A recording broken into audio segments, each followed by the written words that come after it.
தூகியோட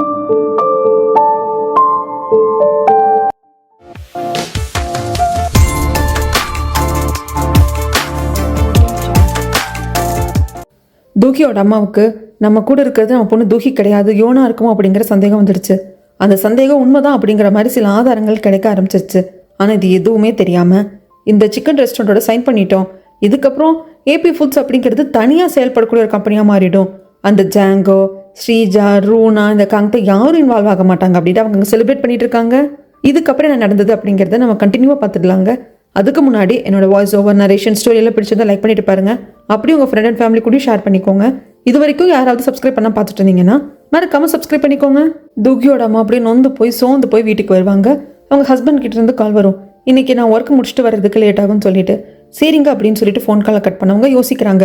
doctor போய் பார்த்து கேட்டிருப்பாங்க, உண்மையை சொல்லுங்க, என் பொண்ணுக்கு ஏதோ டியூமர் இருந்தது அதுன்னு கேட்டப்போ ஃபர்ஸ்ட் நீங்கள் போயிட்டு உங்கள் பொண்ணுக்கிட்ட பேசுங்க, அவங்க எதுவும் சொல்லாமல் என்னால் எதுவும் சொல்ல முடியாது அப்படின்னு சொல்லியிருப்பாங்க. ஸோ இன்னும் வந்துட்டு அந்த கன்ஃபியூஷனில் தான் இருக்குது. இது தூகியா யோனா அப்படிங்கிறது இந்த அம்மாவுக்கு இன்னும் கன்ஃபியூஷன் ஸ்டேஜில் தான் இருக்குது. இந்த பக்கம் பார்க்கோட அம்மா வீட்டுக்கு அவங்க ரூமுக்கு வரப்போ ரூமை ஷிஃப்ட் பண்ணிட்டா ரூனா. என்னது அப்படின்னு சொல்லி கேட்குறதுக்கு, ஏன் ரூமை மாத்திரம் என்ன தப்பு, நீ என்ன என் அப்பாவை மட்டும்தான் மனசில் வச்சிருக்கியா, இப்போ என்னமோ கொஞ்ச நாளாக அந்த தூகியோட அப்பா கூட சுற்றிட்டு இருக்கிற மாதிரி தெரியுது, உன் மனசில் இன்னொருத்தனுக்கு நீ இடம் கொடுத்துருக்கிறப்போ இந்த ரூமில் மட்டும் உனக்கு எதுக்கு இடம் அப்படிங்கிறாங்க. ப்ளீஸ், இந்த ரூமில் எனக்கு நிறைய ஞாபகங்கள் இருக்குது, உன் அப்பா கூட நான் வாழ்ந்த இடம், தள்ளிப்போ அப்படிங்கிறாங்க. அதுக்குள்ள தள்ளி விட்டுடுறாங்க. செம கோவத்தில் இருக்காங்க. இவங்ககிட்ட ஒரு மிகப்பெரிய ரகசியம் இருக்குங்க, அது எப்போ வரும்னா தெரியல. இந்த அம்மா இன்னொரு ரூமுக்கு வந்துடுறாங்க. சரி, நம்ம எதுவும் பெருசாக எடுத்துக்க வேண்டாம்னு சொல்லிட்டு பார்க் வந்து கேட்கறப்ப கூட ஒன்றும் பிரச்சனை இல்லடா தங்கம், அந்த ரூம் பெருசாக இருக்குது, அப்பா கூட இந்த ஞாபகம்லாம் வருது, இந்த ரூமுக்கு எனக்கு ஓகே தான் அப்படிங்கிறாங்க. கண்டிப்பாக அம்மா மனசு வந்து மாற்றிருக்க மாட்டாங்கன்னு புரியுது. அதனால ரூனா கிட்ட சண்டை போட போகிறப்போ ரூனா இருந்துட்டு, இதை பாரு, நீயும் உங்கள் அம்மா இந்த வீட்டில் இருக்கிறதே எனக்கு பிடிக்கல, இந்த வீட்டில் நீங்கள் இல்லாமல் இருக்கிறது நல்லது, அதுக்காக இத்தனை வேலையும் பண்ணுறேன்னு தெரியுதுல்ல, அப்படி ரொம்ப கஷ்டமாக இருந்தால் வெளியே போய்க்கோங்களே அப்படிங்கிறாங்க. எங்கள் அம்மா இந்த வீட்டில் ஏன் இருக்கணும்னு ஆசைப்படுறாங்க அப்படிங்கிறது எல்லாரை விட உனக்கு தெரியும் ரூனா அப்படிங்கிறாங்க. எனக்கு தெரியும் தான், அது என்னோட பிரச்சனை இல்லை அப்படின்னு சொல்கிற சமயத்தில் ஏன் இப்படி குரூயலாக நடந்துக்கிறா அப்படின்னு பார்க்க கேட்கறதுக்கு, யாரோட குரூயலாக நடந்துக்கிறாங்க, நீ என் அக்காவை மதிச்சிருக்கியா, அப்படி மதிச்சிருந்த அப்படின்னா எப்படி அந்த சிக்கன் ரெஸ்டாரண்ட்டோட போயிட்டு அக்ரிமெண்ட் போட்டிருப்ப அப்படிங்கிறாங்க. என்ன பேசுகிற, அவங்க விக்டிம், அவங்க எந்த தப்பும் பண்ணாத பியோரான சோல். அந்த பொண்ணு யோனோட வாழ்க்கையில் விளாண்டது உன் பொண்ணு ஸ்ரீஜாவும் காந்தேவும் தான். அதனால யோன் செத்து போய் யோனோட குழந்தை இறந்து போய் இத்தனையும் நடந்திருக்கு அப்படிங்கிறாங்க. அவ்வளோதான், வெடிச்சிட்டா. ஆக்சுவலி அவங்க பேசுறது எல்லாத்தையும் ஜாங்கு, காந்தே, ஸ்ரீஜா எல்லாம் வந்து கேட்டுட்டு தான் இருக்காங்க. ரூனா வெடிக்க ஆரம்பிச்சிட்டா. அப்படியா, அவங்க விக்டிமா, அப்போனா நான் விக்டிம் கிடையாதா, நான் பியூர் சோல் கிடையாதா, நான் இவ்வளோ கஷ்டப்பட்டிருக்கேன் தெரியுமா, இந்த வீட்டில் உன் அம்மா வந்ததுக்கு அப்புறமாக என் அம்மா நோய்வாய்ப்பட்டது, எனக்கும் என் அம்மாக்கும் இந்த இடத்துல வந்துட்டு அந்நியப்பட்டு போனது அப்படின்னு சொல்லிட்டு நான் எத்தனை கஷ்டப்பட்டிருக்கேன் தெரியுமா, இந்த வீட்டில் தான் நான் துரத்தி அடிக்கப்பட்டிருக்கேன், நீயும் அம்மாவும் இந்த வீட்டில் ஒவ்வொரு நிமிஷமும் மூச்சு வாங்கிட்டு இருக்கீங்க பார்த்தீங்களா, அந்த மூச்சு வாங்குறது கூட எனக்கு அப்படியே அனல் மேலே நிற்கிற மாதிரி இருக்கு அப்படின்னு சொல்லி கத்துன்னு கடைசியில் இவங்க எல்லாரும் வந்து கிட்டக்க வருவாங்க. அப்போ ஸ்ரீஜா சொல்லுவா, அங்கிள், நீங்கள் பேசுறது சரியே கிடையாது, என்னோட குழந்தை வந்துட்டு என் வயிற்றுல இருந்த குழந்தை கலைஞ்சு போனதுக்கு காரணமே அந்த யோனோட அம்மா எங்கள் கல்யாணத்தில் வந்து பண்ண கலாட்டா தான் அப்படிங்கிறாங்க.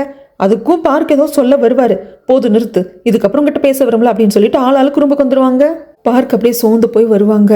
ஏன் பார்க் சோர்ந்து போகிற, நீ எதுக்கு போய் கேட்ட, நான் தான் இந்த ரூமில் இருந்துக்கிறேன்னு சொன்னல அப்படிங்கிறதுக்கு, அம்மா இந்த வீட்டில் இருக்கணுமா, இவ்வளோ நடந்ததுக்கப்புறம் இருக்கணும் அப்படிங்கிறப்போ, இதை பாரு, இந்த வீட்டிலேருந்து நான் போகக்கூடாது, இது நம்ம வீடு, நம்மளுக்கான இடம், அவள் அப்படி பண்ணுறாங்கிறதுக்காக விட்டு கொடுத்துட்டு போயிடக்கூடாது, எவ்வளோ நாளைக்குமே அதில் தாங்க முடியும், இருடா, ஒரு விஷயம் நான் பண்ண வேண்டியது இருக்குது, அது வரைக்கும் இந்த வீட்டில் தான் நான் இருப்பேன்னு சொல்லிடுறாங்க.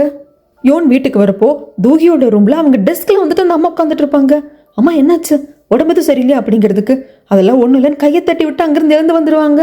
அதுக்கப்புறமாக கம்பெனிக்கு சிக்கனில் நிறைய வெரைட்டி செய்வாங்க இல்லைங்களா, lemon chicken, garlic chicken, ginger chicken அப்படின்னு சொல்லிட்டு அந்த மாதிரி வெரைட்டியாக செஞ்சு கொண்டு வந்துட்டு இந்த கம்பெனியில் எல்லா எம்ப்ளாயிஸ்க்கும் கொடுக்குறாங்க. எல்லாரும் சாப்பிட்டு பார்க்குறாங்க, அவங்க ரேட்டிங் கொடுக்கணும். ஆக்சுவலாக இந்த டிஷ்ஷில் என்னென்ன சிக்கன்லாம் பண்ணாங்களோ அது எல்லாமே இருக்க தான் செய்யும் இவங்க மெனுவில். பட் எது ரொம்ப டேஸ்ட் சூப்பராக இருக்கும் அது நம்பர் 1 இடத்துல இருக்கும். ஸோ அதுக்காக தான் இதெல்லாம் நடந்துட்டுருக்கு. எங்கள் காந்தேவோட அம்மாவும் வேங்கோட அப்பாவும் பண தேவைக்காக இந்த ஷாப்பை வந்து கொலாட்டெல்லாம் வச்சு பணம் வாங்கலாம்னு நினச்சிருந்துருக்காங்க. ஆனால் வாங்க முடியல. உன்னோட சம்மந்தி சைடு பக்கா, இந்த கடையை நீ யூஸ் பண்ணிக்கலாம், இந்த கடையில் வந்து நீ வியாபாரம் பண்ணிக்கலாமே தவிர்த்து இந்த கடையை உன்னால் கொலாட்டெல்லாம் வந்துட்டு யார்கிட்டையும் வச்சு லோன் வாங்கவும் முடியாது, விற்கவும் முடியாது அப்படிங்கிறாங்க. உடனே இதை பற்றி வந்து ரூனா கிட்ட என்ன ஏதுன்னு கேட்குறதுக்கு, ஸோ அப்போ இந்த கடையை வச்சு நீங்கள் கொலாட்டெல்லாம் ஏதோ லோன் வாங்குறதுக்கு பார்த்துருக்கீங்க, அப்போ தான் இதெல்லாம் தெரிய வந்திருக்கு, நான் உங்களை காப்பாற்ற தான் செஞ்சுருக்கேன், ஆக்சுவலாக நீங்கள் இந்த மாதிரி ஏதோ பண்ணுவீங்கன்னு தெரியும், அதனால தான் இந்த கடையை வந்து நீங்கள் ஆண்டு அனுபவிச்சுக்கலாமே தவிர்த்து விற்கவோ இல்லை கொலாட்டெல்லாம் வச்சு லோன் வாங்க முடியாது அப்படிங்கிற மாதிரி செட் பண்ணி வச்சுருக்கேன், நீங்கள் எனக்கு தேங்க்ஸ் சொல்லணும் சம்மந்திமா, நான் உங்களை காப்பாற்றிருக்கேன் அப்படின்னு சொல்லிட்டு ரூனா வந்து அசால்ட்டாக சொல்லிடுவா. இதுக்கு மேலே காங்கத்தோட அம்மானாலே பேச முடியல. இங்க வேங்கால அக்கா காரியை மறக்க முடியல, அக்கா காரியாலையும் மறக்க முடியல. பட் இருந்தாலும் இந்த ரிலேஷன்ஷிப் ஒத்து வராதுன்னு சொல்றாங்க. கொற்ற மலையில நின்றுட்டு இருக்கான், ஒரு ஸ்டேஜுக்கு மேல முடியல. அதனால வாங்க போயிட்டு ஹக் பண்ணிக்கிறாங்க. இவங்க 2 பேராலையும் பிரிய முடியாது அப்படிங்கிறது இதுலேருந்தே தெரியுது. இங்க மழை வருது அப்படின்னா கம்பெனி பக்கமும் மழை தானே வரும். ஸோ கம்பெனி விட்டு காங்கத்தை வெளியே வர்றப்போ மழை. அப்போ நம்ம யோன் வந்துட்டு அந்த எல்லோ கலர் கொடையை பிடிக்கிறாங்க. அப்படியே 12 வயசுல நடந்ததுலாம் ஞாபகம் வருது காங்கத்தேக்கு.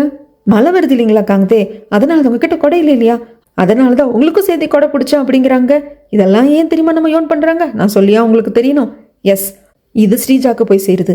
இந்த சீன் அப்படியே போட்டோ எடுத்து யாரும் அனுப்புறாங்க. அந்த யாரோ கிடையாது, கடைசியாக ஒரு ஏஜென்சிக்கு கால் பண்ணியிருப்பான் இல்லையா, உனக்கு நான் ஒரு வேலை கொடுக்குறேன், என் அம்மாவுக்கு கூட தெரியக்கூடாதுன்னு சொல்லிட்டு, அந்த வேலை இந்த வேலை தான். இவங்க 2 பேரையும் ஃபாலோ பண்ணணும் அப்படிங்கிற வேலை தான்.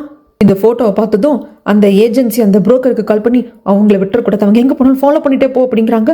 அதுக்கப்புறம் கொஞ்ச நேரம் பொறுத்து ஸ்ரீஜா அவங்க கேபின்ல இல்லை. இது அவங்க செக்ரட்டரி வந்து ஜாங்கி கிட்ட சொல்றாங்க, சாரி சார், அவங்க கிளம்புறப்ப எப்போ சொல்லிட்டு போவாங்க, திடீர்னு அவங்க கேபின்ல இல்லை, எனக்கு எங்கே தேடுறதுன்னு தெரியல அப்படிங்கிறப்போ இவர் உடனே காங்தேக்கு கால் பண்ணி கேட்க, காங்தே எப்பெல்லாம் வந்து இந்த ஸ்ரீஜா கூட எந்தெந்த பாருக்கெல்லாம் போவாங்க, அவ மனசு கஷ்டமா இருந்தா எங்க போவா அப்படின்னு சொல்லிட்டு ஒவ்வொரு பாரா தேடுறாங்க. அதுல ஒரு பார்ல தான் ஸ்ரீஜா உட்காந்து குடிச்சிட்டு இருக்கா. ஆல்ரெடி 2 பாட்டில் காலி, 3வது பாட்டில் காலி பண்ண போறா. வேண்டான்னு சொன்னாலும் கேட்கறது இல்லை. சரி உங்க கூட சேர்ந்து நானும் குடிக்கிறேன் அப்படிங்கிறப்போ, இன்னைக்கு நீ குடிக்க வேண்டிய அவசியம் கிடையாது, எனக்கு தான் எல்லாமே பறி கொடுத்த நிலைமையில இருக்க, நான் தான் குடிக்கணும்னு பயங்கரமா குடிக்கிறா. அவளை தடுத்து நிறுத்த முடியல. அட்லீஸ்ட் அவள் பக்கத்தில் பேசாம உட்காந்து அவள் நல்லா குடிச்சு மாட்டேன் அப்புறமாக வீட்டுக்காவது நம்ம கூப்பிட்டு போகலாம் அப்படிங்கிறதுக்காக அமைதியாக இருக்கான்.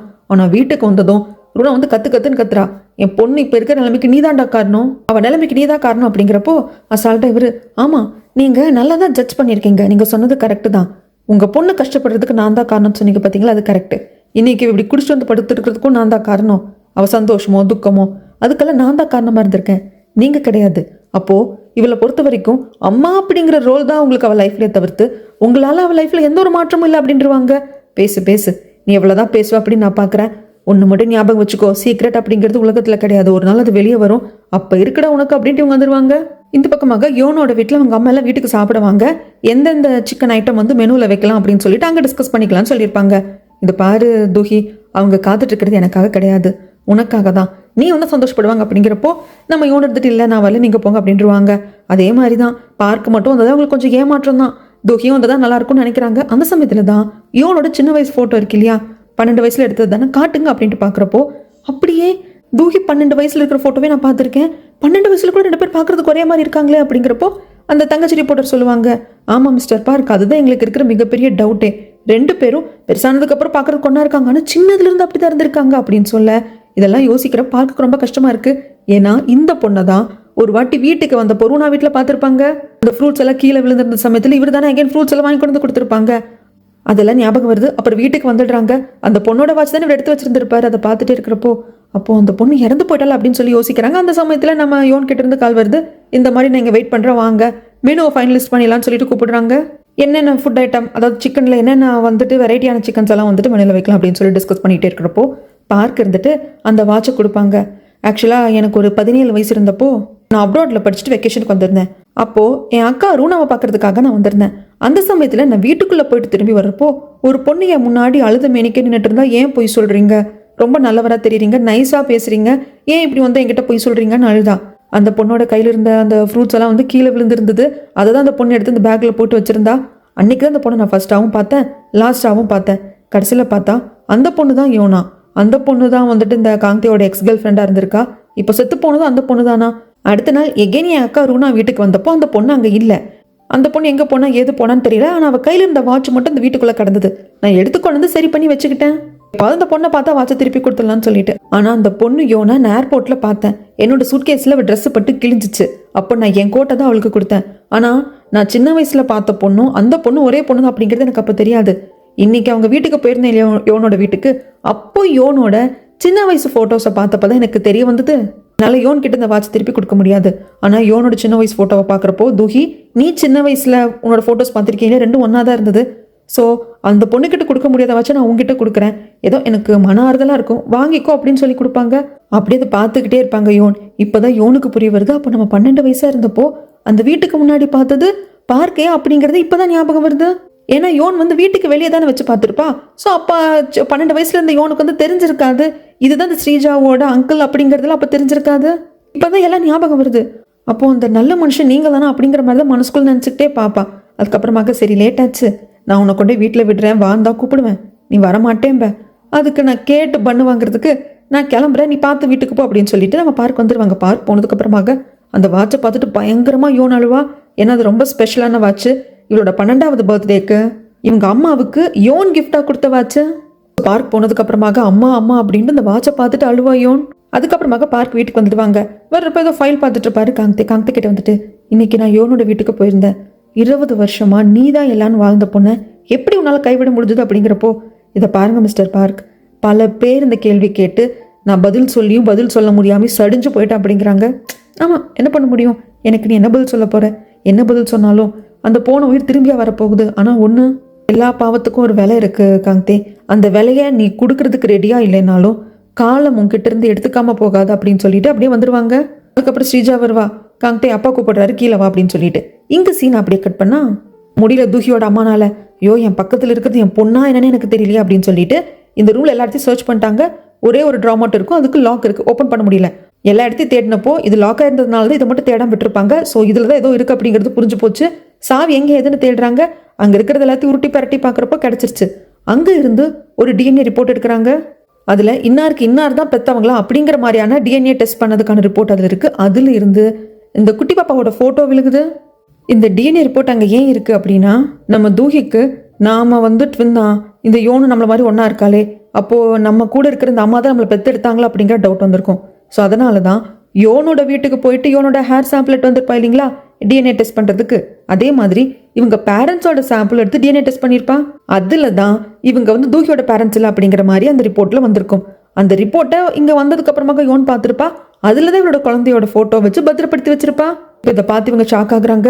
எனக்கு எப்படி என் பொண்ணையே நான் அடையாளம் கண்டுக்காம போனேன் அப்படின்ட்டு அலறப்ப கரெக்டாக யோன் வருவா. சொல்லு, இதுக்கெல்லாம் என்ன அர்த்தம், எங்கே என் பொண்ணு அப்படிங்கிறப்ப அவ்வளோதான், இதுக்கு மேலே என்ன சொல்ல முடியும். யோன் மண்டி போட்டுட்டு, மன்னிச்சிருங்க நான் தூகி கிடையாது யோன் அப்படின்னு சொல்லிட்டு அலறப்போ, எங்கடி என்னோட பொண்ணை கொண்டு போனேன், என் பொண்ணை எங்கிட்ட கொண்டு வா அப்படின்ட்டு அழுது ஒரு மாதிரி மயக்கம் போட்டு விழுந்துருவாங்க. இன்னைக்கு ஏதோ முக்கியமான மீட்டிங்கா என்ன ஏதுன்னு தெரியலங்க, மொட்டையாக தான் பேசிப்பாங்க. அது ஸ்ரீஜா மிஸ் பண்ணிட்டாலாம், அதை பற்றி தான் பேசிகிட்டு இருப்பாங்க. அது மட்டும் இல்லாமல் நான் எப்பவும் காந்தே ஞாபகமாக இருக்கிறதுனால மறந்துட்டப்பா அப்படிங்கிறப்போ, சரி நான் மற்ற போர்ட் ஆஃப் டைரக்டர்ஸ் கிட்டலாம் பேசிட்டேன், மீட்டிங் அப்புறம் வந்து போஸ்ட்பான் பண்ணிக்கலாம். ஆனால் என்னதான் இருந்தாலும் இந்த அளவுக்கு காந்தே மேலே உயிராக இருக்கக்கூடாது.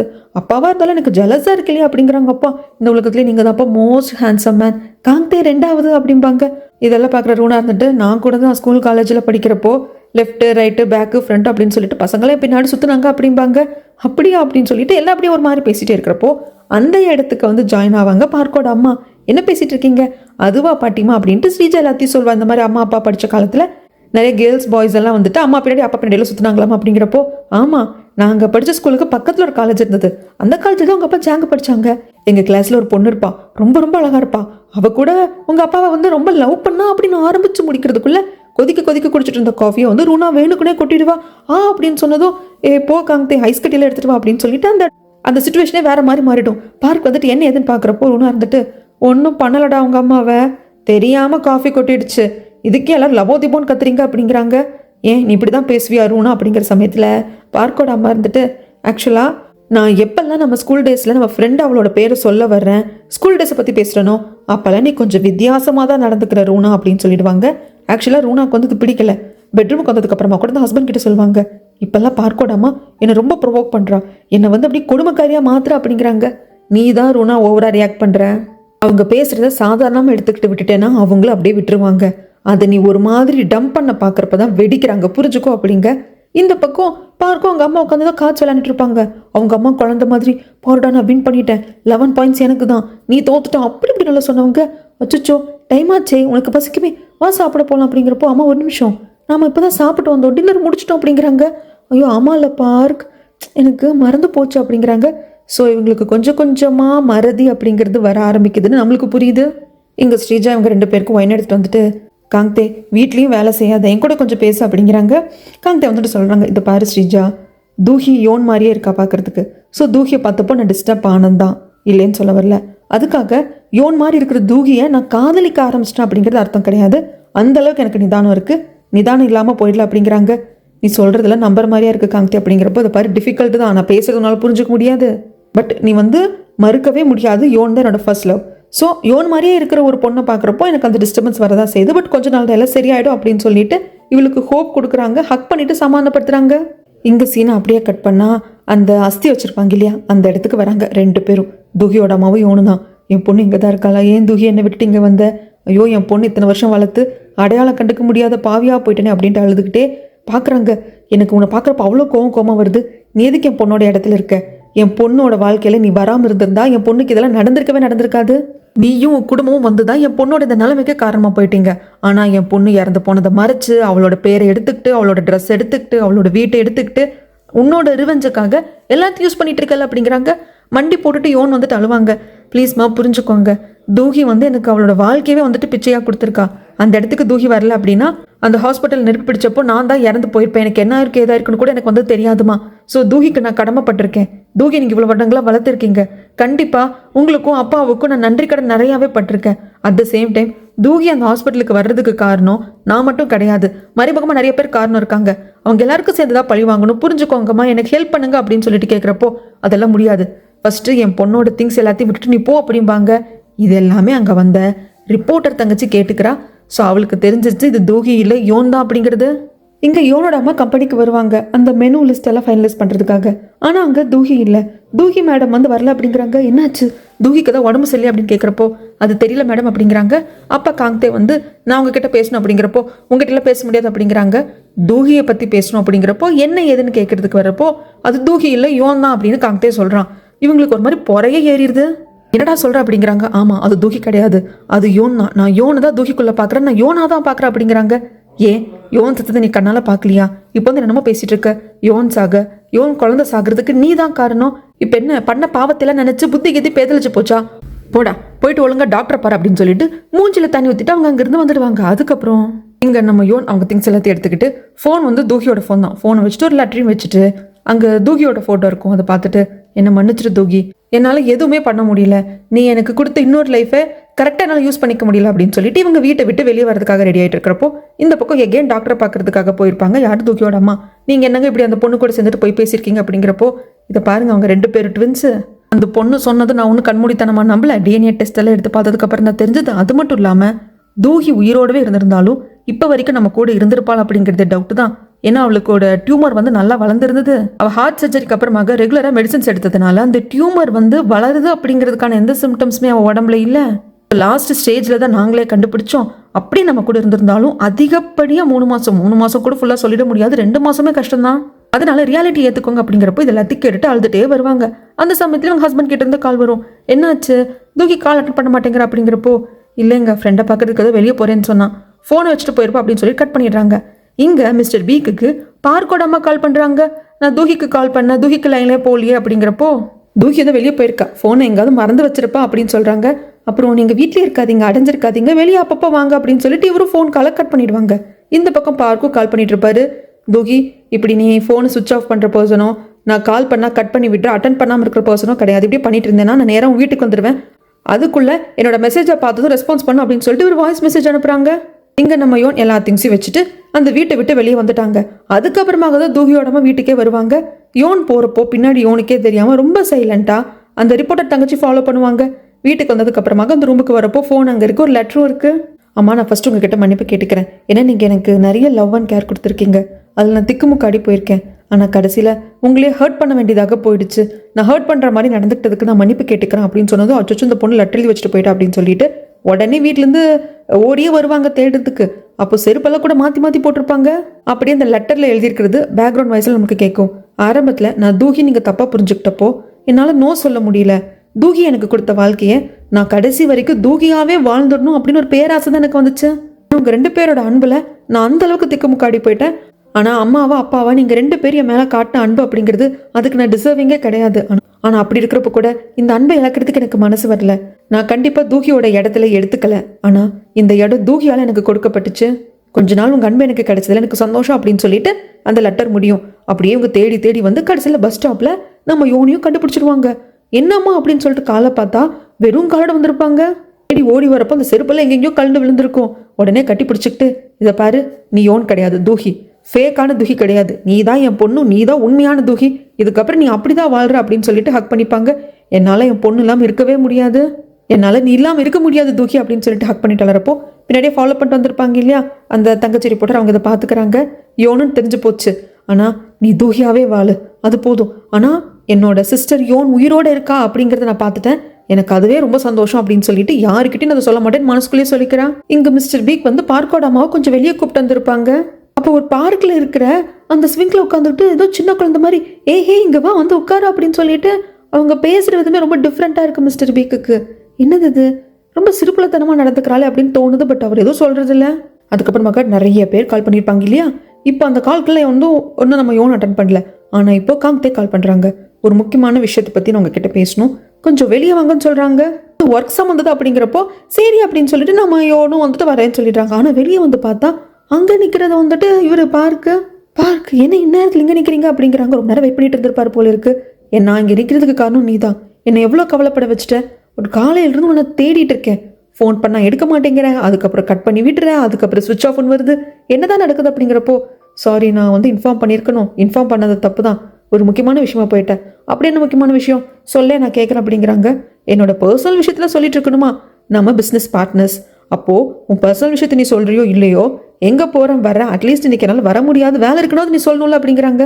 சரி நான் பண்ணது தப்பு தான், அதுக்கு வேணால் நாளைக்கு அஃபிஷியலாக ஒரு அப்பாலஜி லெட்டர் எழுதி கொடுத்துட்றேன், இப்போ நீங்கள் போங்க அப்படின்னு சொல்லிட்டு இவ்வளோ போக பாப்பா. பார்க்குக்கு மனசே ஆற மாட்டேங்குது. ஏன் தூகி அந்த காங்தே கிட்ட மட்டும் நல்லா சாஃப்டாக பேசுகிற, அமைதியாக பேசுகிற, அவங்ககிட்ட ஏதோ அவன் மேலே கேர் இருக்கிற மாதிரி பேசுகிற, ஆனால் என் மேலே மட்டும் ஏன் இப்படி கடுகடுன்னு இருக்க? காங்தே ஸ்ரீஜாவோட ஹஸ்பண்ட், அதை ஞாபகத்தில் வச்சுக்கோ. நாளைக்கு ஒன்று பார்க்குறேன் அப்படின்ட்டு போகிறப்போ இது கொஞ்சம் சுருக்குங்குது நம்ம யோனுக்கு. ஏன்னா காங்தே கிட்ட ஏன் அவங்க நல்ல விதமாக பேசுகிறாங்க அப்படிங்கிறது நம்மளுக்கு தான் தெரியும். வேணுக்கும்னே ஸ்ரீஜா முன்னாடி அதை காட்டிக்கணும். ஸ்ரீஜாவுக்கு வந்து எவ்வளோ பெரிய தப்பை நம்ம பண்ணி காங்தே அடைஞ்சிருக்கோம் அப்படிங்கிறது புரியணும். ஆனால் இது பார்க்கோட சைட்லேருந்து அவங்க நோட்டீஸே பண்ணல. பார்க்கு இவ்வளோ ஹர்ட் ஆயிருக்கு அப்படிங்கிறப்போ அது மட்டும் இல்லாமல் நம்ம யோனுக்கு பார்க்க பிடிக்க வேற ஆரம்பிச்சிருச்சு. பார்க் உங்களுக்கு தூகி இப்போவும் பிடிக்குமா? அதாவது நான் சொல்கிறது அந்த ஃபயர் ஆக்சிடெண்ட்டில் மாட்டின முன்னாடி இருந்த தூகியை கிடையாது, இப்போது உங்கள் கண்ணு முன்னே நிற்கிற இந்த தூகியும் பிடிக்குமா அப்படின்னு சொல்லி கேட்க பார்க் வந்து டக்குன்னு கிஸ் பண்ணிடுவாங்க. இது நம்ம யோனுக்கு ஷாக் தான், ஆனாலும் அக்செப்ட் பண்ணிக்கிறேன். ஏன்னா அவளுக்கு பார்க்க பிடிச்சிருக்கு. இவங்க 2 பேரும் இப்படி ஒன்று சேர்ந்துட்டாங்க அப்படிங்கிறது எனக்கு ஒரு வகையான சந்தோஷம்னா, இது காங்தே பார்த்துட்டான் அப்படிங்கிறது எனக்கு டபுள் சந்தோஷம். கொஞ்சம் நேரத்தில் வந்துட்டு யோன் தள்ளி விட்டுடுவா, என்ன பண்ணுறீங்க அப்படிங்கிறப்போ புரியுது நான் என்னோட லைனை கிராஸ் பண்ணிட்டேன் தான், அவங்ககிட்ட உரிமை எடுத்துக்கிட்டதான், ஆனால் நான் என்னோட ஃபீலிங்ஸ் எப்படி வெளிப்படுத்துறதுன்னு எனக்கு தெரியல அப்படிங்கிறாங்க. இதை பாருங்க பார்க், அந்த பழைய தூகியை நீங்கள் எந்த அளவுக்கு காதலிச்சிங்க அப்படிங்கிறது எனக்கு தெரியாது, ஆனால் இப்போ இங்கே நிற்கிற தூகிக்கு எதுவுமே தெரியாது உங்களை பற்றி அப்படிங்கிறாங்க. ஸோ என்னை பற்றின ஞாபகங்கள் வந்து உனக்கு வரக்கூடாதுன்னு நினைக்கிறியா தூகி அப்படின்னு பார்க் கேட்க எனக்கு என்ன சொல்கிறதுன்னு தெரியல, இதுக்கு மேலே என்ன பேசுறதுன்னு தெரியல, நீங்கள் கிளம்புங்க அப்படின்னு சொல்லிட்டு பாட்டுக்குள்ளே வந்துடுவா. உள்ளே வந்துட்டு அப்படியே சைடில் தான் நிற்பா. அங்கே நான் பார்க் பாட்டு கத்திக்கிட்டே இருப்பாங்க. இதை பாரு தூகி, என்னால் ரொம்ப நாளில் வெயிட் பண்ணிகிட்டு இருக்க முடியாது, என்னால் உன்னை மறக்கவும் முடியாது, நான் க்ரேஸி ஆகிட்டுருக்கேன், என்னால் நீ உன்னோட ஞாபகங்கள் வர வரைக்கும் காத்துட்டு இருக்க முடியாது, நம்ம லைஃப்பை நம்ம ஸ்டார்ட் பண்ணோம் அவ்வளோதான் அப்படின்னு அவர் வந்து சொல்லிட்டு போயிடுவார். அதுக்கப்புறம் இந்த கூத்து எல்லாத்தையும் பார்த்துட்டான் யார், இந்த காங்தே. கார் எடுத்துகிட்டு கிளம்பலாம் அப்படிங்கிறப்போ நம்மளோட யோன் வருவாங்க, கார் பக்கத்தில் நிற்பாங்க. நீ நான் நிற்கிறத பார்த்தியா அப்படிங்கிறப்போ இதுவும் காருங்கிறது தெரியும், அப்போது நீ தான் இங்கே இருக்கேங்கிறதும் தெரியும் அப்படிம்பாங்க. இப்படி இவங்க 2 பேர் பேசிக்கிறது கூட யாரோ ஃபோட்டோ எடுக்கிறாங்க, அது யாருங்கிறது நம்மளுக்கு தெரியும், ஸ்ரீஜா வச்ச ஆட்கள் தான். தனியாக கூப்பிட்டு காங்தே சில விஷயங்களை சொல்கிறான். எதுக்காக பேச வந்திருக்கான் அப்படின்னா, ஆரம்பத்தில் பேச வந்தது என்ன ஏதுங்கிறது தெரியலங்க, ஆனால் இப்போது பார்க்கும் இந்த யோனு கிஸ் பண்ணதை பார்த்துட்டான் இல்லையா. ஸோ இதுக்கப்புறமாக இதை பாரு, நீ வந்து மிஸ்டர் பார்க்க கல்யாணம் பண்ணிக்காத, என்ன நீ கல்யாணம் பண்ணிக்கிட்ட அப்படின்னா நானும் நீயும் ஃபேமிலி ஆகிடுவோம், ஒரே வீட்டில் வாழ வேண்டியது இருக்கும், என்னால் அதை ஹேண்டில் பண்ண முடியாது அப்படிங்கிறப்போ ஏன் நான் உங்கள் எக்ஸ்லவர் யோன் மாதிரி இருக்கிறதுனாலே அப்படிங்கிறாங்க. இதை பாரு, நீயும் யோனும் டிஃப்ரெண்ட்டு. யோன் வந்து ரொம்ப ஸ்வீட்டான பர்சன், வார்மான பர்சன், நீ அப்படி கிடையாது. ஆனால் நான் உனக்குள்ளே யோனை பார்க்க ஆரம்பிச்சிட்டேன். ஸோ ஒரே வீட்டில் வந்துட்டு வாழணும் அப்படிங்கிற சுச்சுவேஷன் வரப்போ அது என்னால் முடியாது அப்படிங்கிறாங்க. நம்ம யோன் சிரிச்சிட்டு எனக்கு என்னமோ திடீர்னு பார்க்க கல்யாணம் பண்ணிக்க விட்டுறவே கூடாதுன்னு தோணுது அப்படிங்கிறாங்க. அப்படியே இந்த காங்தே மறைக்கிறப்போ மறைக்காதீங்க காங்தே, யார் என்ன பண்ணணும் அப்படிங்கிறது இங்கே சொல்லக்கூடாது. நான் பார்க்க கல்யாணம் பண்ணிக்கிட்டா ஒரே வீட்டில் வாழ வேண்டியிருக்கும், நீங்கள் என்னை பார்க்க வேண்டியிருக்கும் அப்படிங்கிறீங்க இல்லையா. அப்படி பார்க்குறப்ப நீங்கள் என்ன பண்ணுவீங்க நான் பார்க்கணும்னு நினைக்கிறேன். அது எனக்கு ரொம்ப க்யூரியஸாக இருக்குது. ஸோ நான் என்ன பண்ணுங்கிறத நீங்கள் சொல்லாதீங்க அப்படின்ட்டு இங்கேருந்து வந்துடுவா. இங்கே ஃபோட்டோ எடுத்தாங்க இல்லையா, அதை ஸ்ரீஜா கணிச்சு வச்சிடுறாங்க. அவங்க வயிறு எறிஞ்சிட்டு உட்காந்துட்டு இருக்கா. அதுக்கப்புறமாக நம்மளோட யோன் வீட்டுக்கு வர்றப்போ மிஸ்டர் பீக் இருந்துட்டு அவருக்கு அந்த யோசனையாகவே இருக்குது. பார்க்கோடாமல் வெளியே கூப்பிட்டு போனப்போ அவங்க கொஞ்சம் டிஃப்ரெண்ட்டாக பிஹேவ் பண்ணாங்க இல்லையா, அதை மனசில் வச்சுட்டு இதை பாருமா தூக்கி, அடிக்கடி போயிட்டு பார்க்கோட அம்மாவை பார்த்துக்கோ, அவங்க ரொம்ப லோன்லியாக இருக்காங்க போல இருக்கு, அதனால தான் நான் வந்து சொல்கிறேன் அப்படிங்கிறாங்க. சரிப்பா அப்படின்னு சொல்லிட்டு நம்ம யோன் வந்து ரூமுக்குள்ளே போயிடுவா. இதை பார்த்துட்டு வந்த இந்த அம்மா இருந்துட்டு என்ன நினச்சிட்டு இருக்கீங்க, உங்களுக்கு பார்க்கோடாம ஒரு காலத்துல ஃபர்ஸ்ட் லவர் அப்படிங்கிறது எனக்கு தெரியும். ஆனா ஆபீஸா தெரியற மாதிரி நடந்துப்பீங்களா? நம்ம பொண்ணு கிட்ட கூட சொல்லுவீங்களா அப்படின்னு கையாமையான்னு கத்துவாங்க. ஆனா இதெல்லாம் இப்படி கத்துற மாதிரி இவங்க நினைச்சுதான் பாக்குறாங்களே தவிர்த்து கத்தல. ஏன் அப்படியே நிக்கிறேன் மிஸ்டர் பி கேட்கறதுக்கு ஒன்றும் இல்லைங்க. குட் நைட் அப்படின்னு சொல்லிட்டு இவங்க ரூமுக்குள்ள வந்துருவாங்க. அதுக்கப்புறம் பின்னாடியே யோன் வருவா. இன்னைக்கு நான் உங்க கூட படுத்து தூங்கட்டுமா அப்படிங்கிறப்போ சரின்னு சொல்லிட்டு வாங்க. அப்படி படுத்து தூங்கிட்டு இருக்கிறப்போ ஆக்சுவலாக தூஹிக்கு யார் அவள் கூட படுத்து தூங்கினாலும் பிடிக்காது. இன்னும் சொல்ல போனால் யாரும் அவளை டச்சே பண்ணக்கூடாது, அவள் மட்டும்தான் படுத்து தூங்கணும்னு நினைப்பா. அப்படியெல்லாம் அவள் வந்து பண்ணுற சமயத்தில் நாம் இவளோட சொந்த அம்மா இல்லை, இவள் சொந்த அம்மாவாக இருந்திருந்தா என்னை கட்டி பிடிச்சி படுத்து தூங்கியிருப்பா, என் மடியில் படுத்து தூங்கணும்னு நினச்சிருப்பா இல்லையா, நிறைய வாட்டி நினச்சிருக்கேன் அப்படின்னு இவங்க ஃபீல் பண்ணி பேசுகிறப்போ நம்ம யோன் கேட்குறாங்க. நான் வந்து இதை இப்போ கேட்கக்கூடாதுன்னு தான் நினச்சேன், பட் நீங்களே இந்த பேச்சை ஆரம்பிச்சதுனால கேட்குறேன். நானும் தூகியும் எப்படி பிரிஞ்சோம்? ஏன்னா கண்டிப்பாக நீங்கள் வந்து வளர்ப்பு தாய் தான் அப்படிங்கிறது தெரிய வந்துருச்சு. அது தூகிக்கும் இறக்குறதுக்கு முன்னாடி தெரிய வந்துருச்சு. நாங்கள் எப்படி பிரிஞ்சோம் அப்படிங்கிறப்ப அந்த கதையை வந்து சொல்கிறாங்க. உன்னோட அம்மா சிங்கிள் மதர், நீயும் தூகியும் பிறந்ததும் தூகிக்கு வந்துட்டு ஹார்ட்டில் ப்ராப்ளம் இருந்தது. உங்கள் அம்மானால பணம் செலவு பண்ணி ஆப்ரேஷன் பண்ண முடியல. எனக்கும் அதே ஹாஸ்பிட்டலில் தான் டெலிவரி ஆச்சு, பட் என் குழந்தை இறந்து பிறந்தது. இது தெரிஞ்சதும் என் அம்மா தான் போயிட்டு அந்த குழந்தைங்களுக்கு கொடுத்துட்றீங்களான்னு கேட்டாங்க. நாங்கள் வந்து ஆப்ரேஷன்லாம் பண்ணி குழந்தையோட உயிரை காப்பாற்றுறோம்னு சொன்னோம். அதுக்கு பதில் அந்த குழந்தைய நாங்களே வளர்த்துக்குவோன்னு சொல்லிட்டோம். ஸோ பிறந்த குழந்தைய தூகியை நான் அடாப்ட் பண்ணிட்டு வந்த ஹார்ட் சர்ஜரியில் முடிஞ்சதோட நல்லபடியாக நான் வளர்த்தேன். ஆனால் யோன், உனக்கு நான் 3வது அம்மா இல்லை. ஒன்று உன்னை பெத்த அம்மா மினி, 2வது உன்னை வளர்த்த அம்மா. அவங்க கிட்ட தான் நீ இத்தனை வருஷங்களா இருந்திருக்கேன். இப்போ நான் உனக்கு 3வது அம்மா தானே. ஆனால் நீ தூகியாக இருக்கிறதுக்கு கஷ்டப்படாத. நீ யாரு? என்னை பொறுத்த வரைக்கும் ஒரே தூகி தான். அவள் தான் எனக்கு எப்போவுமே. நான் உன்னையும் தூகியாக தான் பார்க்குறேன் அப்படின்னு சொல்லிட்டு ஹக் பண்ணிப்பாங்க. இந்த பக்கம் காங்கத்தை வீட்டுக்கு வரப்போ அவள் ஃபோட்டோவே காமிச்சிட்டா. அதை பார்த்தது காங்கத்தை என்ன வேலை பண்ணிட்டு இருக்கா ஸ்ரீஜா அப்படின்னு சொல்லி கேட்குறப்போ, நீ பண்ணதை நான் கண்டுபிடிச்சிட்டேன். இதுக்கு நான் ஏதோ ஒன்று சந்தேகப்பட்டு வேவை பார்க்குற மாதிரி என்ன காய்ச்சி மூச்சுன்னு கத்துறேன். இதை பாரு, நான் என்ன பேசினேன் எதுனாலும் சொல்ல முடியாது, எல்லாத்தையும் கிட்ட சொல்லிட்டு இருக்க முடியாது அப்படிங்கிறப்போ, கல்யாணமான ஒரு 2-3 வருஷத்துக்கு அப்புறமாக தான் ஹஸ்பண்டுக்கு ஒய்ஃப் மேலே இருக்கிற காதல் குறையும் பாங்க. ஆனால் உனக்கு ஃபியூ மந்த்ஸ்லேயே குறைஞ்சிருச்சுல அப்படிங்கிறப்போ காட்டு கத்துன்னு கத்தாத அப்படின்னு சொல்லிட்டு கத்தி விட்டு காங்கத்தை வெளியே வந்துருவாரு. உடனே ஸ்ரீஜா பார்க்கோட ரூமுக்கு வந்து, மாமா நீங்கள் அந்த தூகியை கல்யாணம் பண்ணிக்கணும்னு நினைக்கிறீங்களே, தயவுசெய்து சீக்கிரம் பண்ணி தொலைங்க, இல்லைன்னா அவள் மேலே ஒரு கண்ணாவது வைங்க. அவள் எல்லாரையும் கன்ஃபியூஸ் பண்ணிட்டு இருக்கா. காங்கத்தை கிட்ட பேசுறது பழகிறது எனக்கு பிடிக்கல, தயவுசெய்து சீக்கிரம் அவளை கல்யாணம் பண்ணி தொலைங்க அப்படின்ட்டு வந்துருவா. அதுக்கடுத்த நாள் அது என்ன ஆனியன் சிக்கனு, கார்லிக் சிக்கன் அப்படின்னு சொல்லிட்டு எல்லா ஐட்டம்ஸும் ரொம்ப நல்லா இருக்கான். அது மட்டும் இல்லாமல் கமெண்ட்லாம் சூப்பராக கொடுத்துருக்காங்க. இதை பற்றியெல்லாம் டீமாக டிஸ்கஸ் பண்ணிட்டு மாடலாக யாராவது சூஸ் பண்ணணும்ல அப்படிங்கிறப்போ நம்ம பார்க்க என்ன சொல்கிறாங்கன்னா, அந்த சிக்கன் மேக் பண்ணுற யோனோட அம்மாவையே வந்துட்டு நம்ம மாடலாக சூஸ் பண்ணலாம் அப்படிங்கிறாங்க. பட் அதுக்கு வந்துட்டு ஜாங்கன், ஸ்ரீஜா, காங்கத்தை எல்லாம் வந்து ஆதரவு கொடுக்கறது கிடையாது. இதை பாருங்கள், ஒரு பிராண்ட் அப்படின்னா அந்த பிராண்டோட ஃபேஸு அந்த மாடலாக வரவங்க ரொம்ப முக்கியம் அப்படிங்கிறாங்க. சும்மா ட்ரை பண்ணி பார்க்கலாமே அப்படின்னு சொல்லிட்டு இவங்க ரெஸ்ட் ரூமுக்கு வந்திருப்பாங்க நம்ம யோன். அந்த சமயத்தில் ஸ்ரீஜாவும் வந்து என்னை பார்க்கறதுக்கே பயப்படுற போல இருக்கு அப்படிங்கிறாங்க. நானா அப்படின்னு சொல்லி யோன் கேட்க, ஆமாம், என்னை நேராக என் கண்ணுக்குள்ளே ஊற்று பாரு, நான் உனக்கு ஒரு வார்னிங் கொடுக்க போகிறேன் அப்படிங்கிறப்போ, பாரா எங்க வார்னிங் கொடு பாப்பா அப்படிங்கிறாங்க. இதை பாரு, நீ எதுக்கு காங்கத்தை அப்ரோச் பண்ணுற? ஏய், நான் அப்ரோச் பண்ணுற மாதிரியா தெரியுது, உன் புருஷன் தான் நான் அப்ரோச் பண்ணுறான். அது எப்படிமா பொண்டாட்டிங்க மட்டும் புருஷன் இந்த விஷயத்தில் விட்டு கொடுக்கறது இல்லை? என் புருஷனுக்கு ஒன்றும் தெரியாத பச்சை மண்ணு, அடுத்தவதை வந்து என் புருஷன் மனசை கலைச்சிட்டா அப்படின்னு பேசுறீங்க அப்படிங்கிறாங்க. இதை பாரு, உன்னோட இந்த பேச்சு எல்லாத்தையும் கேட்கறதுக்கு நான் இங்கே வரல. ஒருவேளை காங்கத்தை கூட நீ ஏதாவது பண்ண பார்த்தேன்னு வச்சுக்கோ, அப்போது நீ நடத்த கெட்டவளாக தான் அறியப்படுவேன். உங்கள் அப்பா மிஸ்டர் பிக்கு அவர் பிஸ்னஸுக்கு தான் ஆபத்து, புரிஞ்சுக்கோ அப்படிங்கிற சமயத்தில் யோன் அசால்ட்டா, இதை பாரு, நான் எந்த தப்பும் பண்ணல, அதனால நான் பயப்பட வேண்டிய அவசியமும் இல்லை. ஆனால் தப்பு நடந்துருமோ நீ பயப்படுற பார்த்தியா, அப்போ நீ தான் உன் பொருளை பாதுகாத்துக்கணும்னு சொல்லிடுவா. அதுக்கப்புறமாக இவரும்புக்கு வரப்போ அங்கே ரூனா வெயிட் பண்ணிட்டு இருப்பா. என்னடி அந்த சிக்கன் ரெஸ்டாரண்ட்டுக்கு இத்தனை பேர் நல்லா நல்ல ரேட்டிங் கொடுத்துருக்காங்க, ரிவ்யூலாம் நல்லா இருக்கு, என்ன நடக்குது அப்படிங்கிறப்போ, ஒன்றும் பண்ண முடியாதுமா, எல்லாம் கையை மீறி போயிடுச்சு அப்படிங்கிறாங்க. கையை மீறி போகல, போன வாட்டி சிறுபுலத்தனமாக நீ மாட்டிக்கிற மாதிரி தப்பு பண்ணிட்டேன், இந்த வாட்டி அப்படி பண்ணக்கூடாது, பயங்கரமாக பிளான் பண்ணோம் அப்படிங்கிறாங்க. அம்மா, போன வாட்டி நான் பண்ண தப்பை எகெயின் பண்ண மாட்டேன். அது மட்டும் இல்லாமல் அந்த யோனோட அம்மா தான் என் வயிற்றில் இருக்கிற குழந்தைய நான் இழக்கிறதுக்கு காரணம், அவளை சும்மா விட மாட்டேன் அப்படின்னு நீங்கள் கோவமாக இருக்க. இந்த பக்கம் காங்கத்தையோட அம்மாவை தான் காட்டுவாங்க. இவங்க கொஞ்சம் பணம் வேணும்ட்டு இருந்தாங்க இல்லைங்களா, இந்த ஷாப்பை கொள்ளாட்டெல்லாம் வச்சு லோன் வாங்க முடியல, அதனால இவங்க இப்போ இருக்கிற வீடு வந்து இவங்க பேரில் எழுதி வாங்கிக்கிட்டாங்க. ஆரம்பத்தில் ரெண்டுக்கு தான் இருப்பாங்க, நிறைய பணம் வந்தோன்னு அந்த வீடு இவங்க பேருக்கே மாற்றிக்கிட்டாங்க. அந்த ரூஃப் டாப் வீடு இவங்க பேர் இருக்கிறதுனால அதை வச்சு கொள்ளாட்டில் கொஞ்சம் பணம் கொடுத்துருப்பாங்க இங்கே இன்வெஸ்ட் பண்ணுறதுக்காக. இன்வெஸ்ட் பண்ணியாச்சு, ஆனால் இன்னும் கொஞ்சம் இன்வெஸ்ட் பண்ணாதான் நல்லா பணம் ஏறும், எனக்கு 10,000-20,000 கூட அப்படின்னு சொல்லிட்டு இந்த வேங்கோட அப்பா கேட்கறதுக்கு நான் பணத்துக்கு எங்கே போகிறது அப்படிங்கிறாங்க. உன் மருமக பெரிய இடத்த சேர்ந்தவ, ஏன் அவகிட்ட போய் கேட்க வேண்டியதா அப்படின்னதும் உடனே இவங்க வந்து ஸ்ரீஜா கிட்டே கேட்க வராங்க. உண்மையை சொல்லி தான் கேட்குறாங்க. இன்வெஸ்ட் பண்ணுறேன், பணம் டபுள் ஆகும் அப்படி எல்லாத்தையும் சொல்லி தான் கேட்பாங்க. ஆனால் கேட்ட ஸ்ரீஜா இருந்துட்டு, இல்லை அத்தை, இது சரிப்பட்டு வராது, அவங்களாம் ஃப்ராட் பீப்புளாக தான் இருப்பாங்க, பணம் கொடுக்க முடியாதுன்னு சொல்லிடுவாங்க. அவ்வளோதான் இவளுக்கு வந்த கோபத்தில், என்ன தைரியம் இருந்தா என் பையனை கட்டிக்கிற வரைக்கும் அத்தைன்னு சுற்றி வந்தா, இப்போ சொத்தேன்னு சுற்றி வரா அப்படின்னு சொல்லிட்டு இந்த லோன் ஷார்க்ஸ் எல்லாம் வந்துட்டு இந்த அவங்க கார்டை வந்து ஒவ்வொரு ஷாப்பில் போட்டு போவாங்க. அந்த கார்டை எடுத்து எனக்கு உடனே பணம் வேணும், கொலாட்டெல்லாம் என்கிட்ட கொடுக்கறதுக்கு எதுவும் இல்லை, எனக்கு பணம் மட்டும் வேணும்னு கேட்டு வாங்கிக்கிறா. இந்த பக்கம் அந்த ஏபி ஃபுட்ஸ் கம்பெனியோட கொலாப் பண்ணதுக்கு அப்புறமாக இவங்க பிஸ்னஸ் இன்னும் நல்லாவே போயிட்டு இருக்கு. அந்த ரெஸ்டாரண்ட் வழியா இந்த ரூனா வருவா.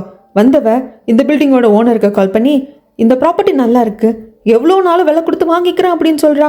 ஸோ இங்கிருந்து அவங்க கடையை காலி பண்ண வைக்கிறதுக்காக இத்தனை வேலையும் பண்றான். அதுக்கப்புறமாக அங்கே காங்க்தேவோட அம்மா வந்து நான் ஒரு புது ட்ராமாவில் நடிக்க போகிறேன், இதை பாருங்க இப்போவே வேணா ஆட்டோகிராஃப் வாங்கிக்கோங்க, அப்புறம்லாம் கிடைக்காது அப்படிங்கிறப்போ நீ வரவே வராது அப்படின்னு சொல்லிட்டு யோனோட அம்மா ஃபேமிலி துரத்தி விட்டுருது. இங்கே நம்ம யோன் எல்லாருக்கும் சமைச்சு அவங்க டீம் மெம்பர்ஸ் எல்லாருக்குமே கொடுக்குறாங்க. யோனுக்கு ஒரு பழக்கம் இருக்கு இல்லைங்களா, யாருக்கு ஃபுட் ப்ரிப்பேர் பண்ணி கொண்டு போய் கொடுத்தாலும் ஒரு சின்ன நோட் எழுதி வைப்பாங்க. அந்த மாதிரி எல்லாருக்கும் எழுதி வச்சுருக்காங்க. பார்க்கு கூட எப்போவுமே நீங்கள் கரெக்ட் டைமுக்கு சாப்பிட்ணும், நீங்கள் ஒர்க்குன்ட்டு சாப்பிடாம இருக்கீங்க அப்படிங்கிறத நோட்டை பார்க்குறப்ப இவருக்கு சந்தோஷமாக இருக்குது. அப்போ அங்கே நம்ம யோன் வர்றப்போ நான் உன்னை தான் பார்க்கணுன்ட்டு இருந்தேன், உன் லஞ்சுக்கு ரொம்ப தேங்க்ஸ், ரொம்ப ஸ்வீட்டாக டெலிஷியஸாக இருந்தது அப்படிங்கிறப்போ பார்க் நான் உங்களை ஏதாவது கன்ஃபியூஸ் பண்ணிட்டேனா, நான் உங்களுக்கு சமைச்சு கொடுத்ததுக்கான காரணம் நீங்கள் நல்ல மனுஷன், நல்ல பிஸ்னஸ் பார்ட்னர் அப்படின்னு சொல்லி முடிக்கிறதுக்குள்ள போதும் தூஹி, இதுக்கு மேலே ஏதாவது இருந்தால் அப்புறமா சொல்லு, நான் கொஞ்சம் நிம்மதியாக சந்தோஷமாக இருக்கேன், அப்படியே இருந்துக்கிறேன், இது கொண்டு மேலே எதுவும் பேசாத அப்படிங்கிறாங்க. சரி இந்த ஃபுட்டை கொண்டு உங்கள் அம்மாவுக்கு கொடுத்துருங்க அப்படிங்கிறப்போ நீயே கொண்டே உன் கையால் கொடு, நீ வந்து என்னை வச்சுட்டு எதுவும் யோசிக்காத, நான் ஏதோ தப்பாக எடுத்துப்பேன் கன்ஃபியூஸ் ஆயிடுவேன்னு யோசிக்காத, என் அம்மா கொஞ்சம் நாளாக தெரியல ஒரு மாதிரி டிஸ்டர்ப்டாக இருக்காங்க, நீ போய் அவங்கள பார்த்து பேசினா நல்லாயிருக்கும், நீயே கொண்டு இந்த சாப்பாடு கொடுத்துரு அப்படிம்பாங்க. இந்த பக்கம் ரூனா வீட்டுக்கு வருவாளா, அப்போ பார்க்கோட அம்மா யாரோ கிட்ட ஆமாம் மினி என் ஃப்ரெண்டு தான், அவளோட பொண்ணு பேர் வந்து யோன், லீ யோன், அந்த பொண்ணு இப்போ எங்கே இருக்கா என்ன பண்ணிட்டு இருக்கா அப்படிங்கிறத கொஞ்சம் விசாரிச்சு சொல்ல முடியுமா அப்படின்னதோ ரூனாக்கு அந்த கோபத்தில் அந்த ஃபோனை போடிங்க போட்டு உடச்சிருவா. இப்போ எதுக்கு அந்த மினியை பற்றி பேசிகிட்டு இருக்கா, எதுக்கு அந்த யோனை பற்றி பேசிகிட்டு இருக்கா அப்படிங்கிறப்போ என்ன அப்போது மினியோட பொண்ணு தான் யோனுங்கிறது உனக்கு தெரியுமா, சொல்லு ரூனா அவன் எங்கே இருக்கா சொல்லு அப்படிங்கிறப்போ பயங்கரமாக ஹார்ஷாக வந்து கையை பிடிச்சா அமுத்தி தள்ளி விட்டுருவா. அப்போது அவங்களோட மைடு தான் வந்து ஏன் இப்படி நடந்துக்கிறீங்க அப்படின்னு சொல்லிட்டு பார்த்துப்பாங்க. உடனே ரூனா வந்து குரியெல்லாம் ஒரு பிளான் பண்ண ஆரம்பிச்சிட்டா. அவளோட மைடை கூப்பிட்டு ஒரு சில விஷயங்களை பண்ண சொல்கிறாங்க. ஆக்சுவலாக ஏற்கனவே ஒரு சிலதெல்லாம் பார்க்கோட அம்மாவுக்கு மறந்துட்டு இருக்கு, அதை இன்னும் வந்து மோசம் பண்ணி விடுறாங்க. பசிக்குது சாப்பிட்லாம் அப்படின்ட்டு வர்றப்போ சாப்பிட்டீங்களே கொஞ்சம் நேரத்துக்கு முன்னாடி தானே லஞ்ச் சாப்பிட்டீங்க அப்படிங்கிறப்போ பார்க்கோட அம்மாவோ அப்படியா சாப்பிட்டேன்னா மறந்து போச்சுன்னு தண்ணி குடிச்சிட்டு போயிடுவாங்க. ஆக்சுவலாக அவங்க லஞ்சே சாப்பிடல, ஆனால் அவங்க சாப்பிட்ட மாதிரி பொய் சொல்ல வைக்கிறது எல்லாமே ரூனா தான். நம்மளுக்கு எல்லாம் மறந்து போகுதுன்னு பார்க்கோட அம்மாவே நினைக்க வச்சு அவங்கள சிக்காக வச்சு எப்படியாவது இங்கிருந்து ஏதாவது ஒரு அசைலத்தில் தள்ளி விட்டணும், அதுதான் இவ பிளான். இந்த பக்கமாக எல்லாருக்கும் ஃபுட் சமைச்சு கொடுத்தப்போ நம்ம யோன் நோட் கொடுத்துருப்பாங்க இல்லையா, அதே மாதிரி தான் காங்க்தேக்கும் சாப்பாடு கொடுத்துருப்பாங்க. அந்த டிஃபன் பாக்ஸ்லேயும் ஒரு நோட் இருந்திருக்கும். அதை வந்து பார்த்ததும் இது யோனோட கையெழுத்து மாதிரி இருக்கே அப்படின்னு சொல்லிட்டு இவனோட அந்த ஃபர்ஸ்ட் ரூஃப் டாப்ல இருந்தாலே அந்த வீட்டுக்கு வந்து கட்டிலுக்குள்ள ஒரு பாக்ஸ் இருக்கும். அதை எடுத்து அதில் நிறைய வந்து பேப்பர்ஸ் இருக்கு. இது எல்லாமே 20 வருஷமா நம்ம யோன் சமைச்சு கொடுத்த சாப்பாடோட டிஃபன் பாக்ஸோட வந்த நோட்ஸ் தான். அதை எடுத்து பார்க்குறப்ப கையெழுத்து அப்படியே ஒத்து போகுது. இங்கே ஸ்ரீஜாவை தான் காட்டுறாங்க. சாப்பிட்றப்போ கொமட்டுற மாதிரி இருக்கு. டக்குன்னு கேலண்டர் எடுத்து பார்க்குறா, பீரியட் மிஸ் ஆகுது. அப்போ ப்ரெக்னெண்ட்டாக இருக்கும்னு அவளுக்குள்ளே சந்தோஷப்பட்டுக்கிறா. இந்த பக்கமாக பார்க்கோட அம்மாவுக்கு சாப்பாடு எடுத்துட்டு வீட்டுக்கே வந்துட்டாங்க. யோன் என்ன ஆண்டி ரூமை மாற்றிட்டீங்களா அப்படிங்கிறப்போ ஆமாம்மா அது பெரிய கதை அப்படிங்கிற சமயத்தில் அந்த ஃபோட்டோ பார்த்து ஷாக் ஆகி நிற்கிறா. ஒரு பெரிய ஃபோட்டோ ஃப்ரேம் போட்டிருப்பாங்க இல்லைங்களா, அந்த ரூனா மினி அப்புறம் அந்த பார்க்கோட அம்மா இருக்கிறது, அதை பார்த்ததும் யோன் ஷாக் ஆகி நிற்கிறா. ஏன் அப்படி பார்க்குற அப்படிங்கிறப்போ இல்லை சின்ன வயசில் நீங்கள் அழகாக இருக்கீங்களா அதான் பார்த்தா அப்படிங்கிறப்போ நான் இல்லை இதோ இந்த மினி பொண்ணு தான் ரொம்ப அழகாக இருப்பா, ஆனால் வேறு ரொம்ப வருஷத்துக்கு முன்னாடி செத்து போயிட்டாளா, அவள் பொண்ணு பேர் யோன், அவளை தான் கண்டுபிடிக்கிறது இல்லை, நான் வந்து மும்முரமாக இருக்கேன் தூகி. ஏன் நீங்கள் யோனை கண்டுபிடிக்கணும், ஏன்னா மினியோட பொண்ணு யோனை கண்டுபிடிச்சு அவகிட்ட நான் ஒரு முக்கியமான விஷயம் சொல்லணும் அப்படிங்கிறாங்க. காங்க்தேவை பார்க்கறதுக்காக காங்க்தேவோட ரூமுக்கு தான் வந்துட்டு காஃபியெல்லாம் வாங்கிட்டு இந்த ஸ்ரீஜா வருவா. காங்க்துக்கு கால் பண்ணி நான் வரேன் அப்படிங்கிறப்போ இல்லை நான் கொஞ்சம் வெளியே இருக்கேன் அப்படிங்கிறாங்க. சரி அப்போ நான் காஃபியும் டீமில் இருக்கிற மற்றவங்களுக்கெல்லாம் கொடுக்குறேன் அப்படின்ட்டு வரப்போ அந்த டீமில் இருக்கிற ஒரு பொண்ணுக்கு கொஞ்சம் பண பிரச்சனையாக இருக்குது. ஃபோனில் யார்கிட்ட காரசாரமாக பேசிகிட்டு இருக்கா, இவ்வளோ கொடுக்கணும் இவ்வளோவா அவ்வளோவான்னு சொல்லி பேசிகிட்டு இருக்கா. அதுக்கப்புறமா தான் ஸ்ரீஜா வந்து நோட்டீஸ் பண்ணுறா. சாரி மேடம் அப்படிங்கிறப்ப பரவாயில்ல எல்லாரும் வந்தாங்கன்னா காஃபி கொடுத்துட்டு போவா. இந்த பக்கமாக கேட்பாங்க சொல்லுங்க மினியோட பொண்ணு யோனை கண்டுபிடிச்சு என்ன சொல்லணும் அப்படிங்கிறப்போ அவளோட அப்பா யாருங்கிறத சொல்லணும். அப்போது அந்த யோனோட அப்பா யாருங்கிறது உங்களுக்கு தெரியுமா அப்படிங்கிறப்போ இங்கே ஏதோ சொல்ல வருவாங்க. அதுக்குள்ள இந்த தூகி வந்திருக்கா அப்படிங்கிறது மெய்டு மூலியமாக ரூனாக்கு தெரிய வந்து உடனே ரூமுக்குள்ளே வந்துடுவா. பார்க்கோட அம்மா கேட்பாங்க எதுக்கு இப்படி கதவு கூட தட்டாமல் வர்ற, நான் அதை இப்போ எதாவது தப்புன்ட்டேன் அப்படிங்கிறப்போ இல்லை நான் இந்த பொண்ணுக்கிட்ட தான் பேசணும், இதை பாரு தூகி என்ன இங்கே எல்லாம் உங்ககிட்ட பேசியாச்சுன்னா நான் உங்ககிட்ட கொஞ்சம் பேசணும் வெளியே வா அப்படிங்கிறாங்க. சரி என்ன ஏதுன்னு கேட்கறதுக்காக நம்ம யோனு வெளியே வருவா. இது பாரு தூகி நான் ஆரம்பத்துலேருந்து சொல்லிட்டேன், இது என் வீடு, என் அப்பா எனக்கு கொடுத்துட்டு போயிட்டாரு, நல்லா தெளிவாக கேட்டுக்கோ, எங்கள் அப்பா உயிரில் இந்த வீடு எனக்குன்னு சொல்லிட்டாரு. நாளைக்கு ஒரு வேளை கம்பெனி என் கையை விட்டு போயிட்டா கூட இந்த வீடு என் கையை விட்டு போகாது, எப்பவும் இந்த வீடு எனக்குன்னு தான் இருக்கும்.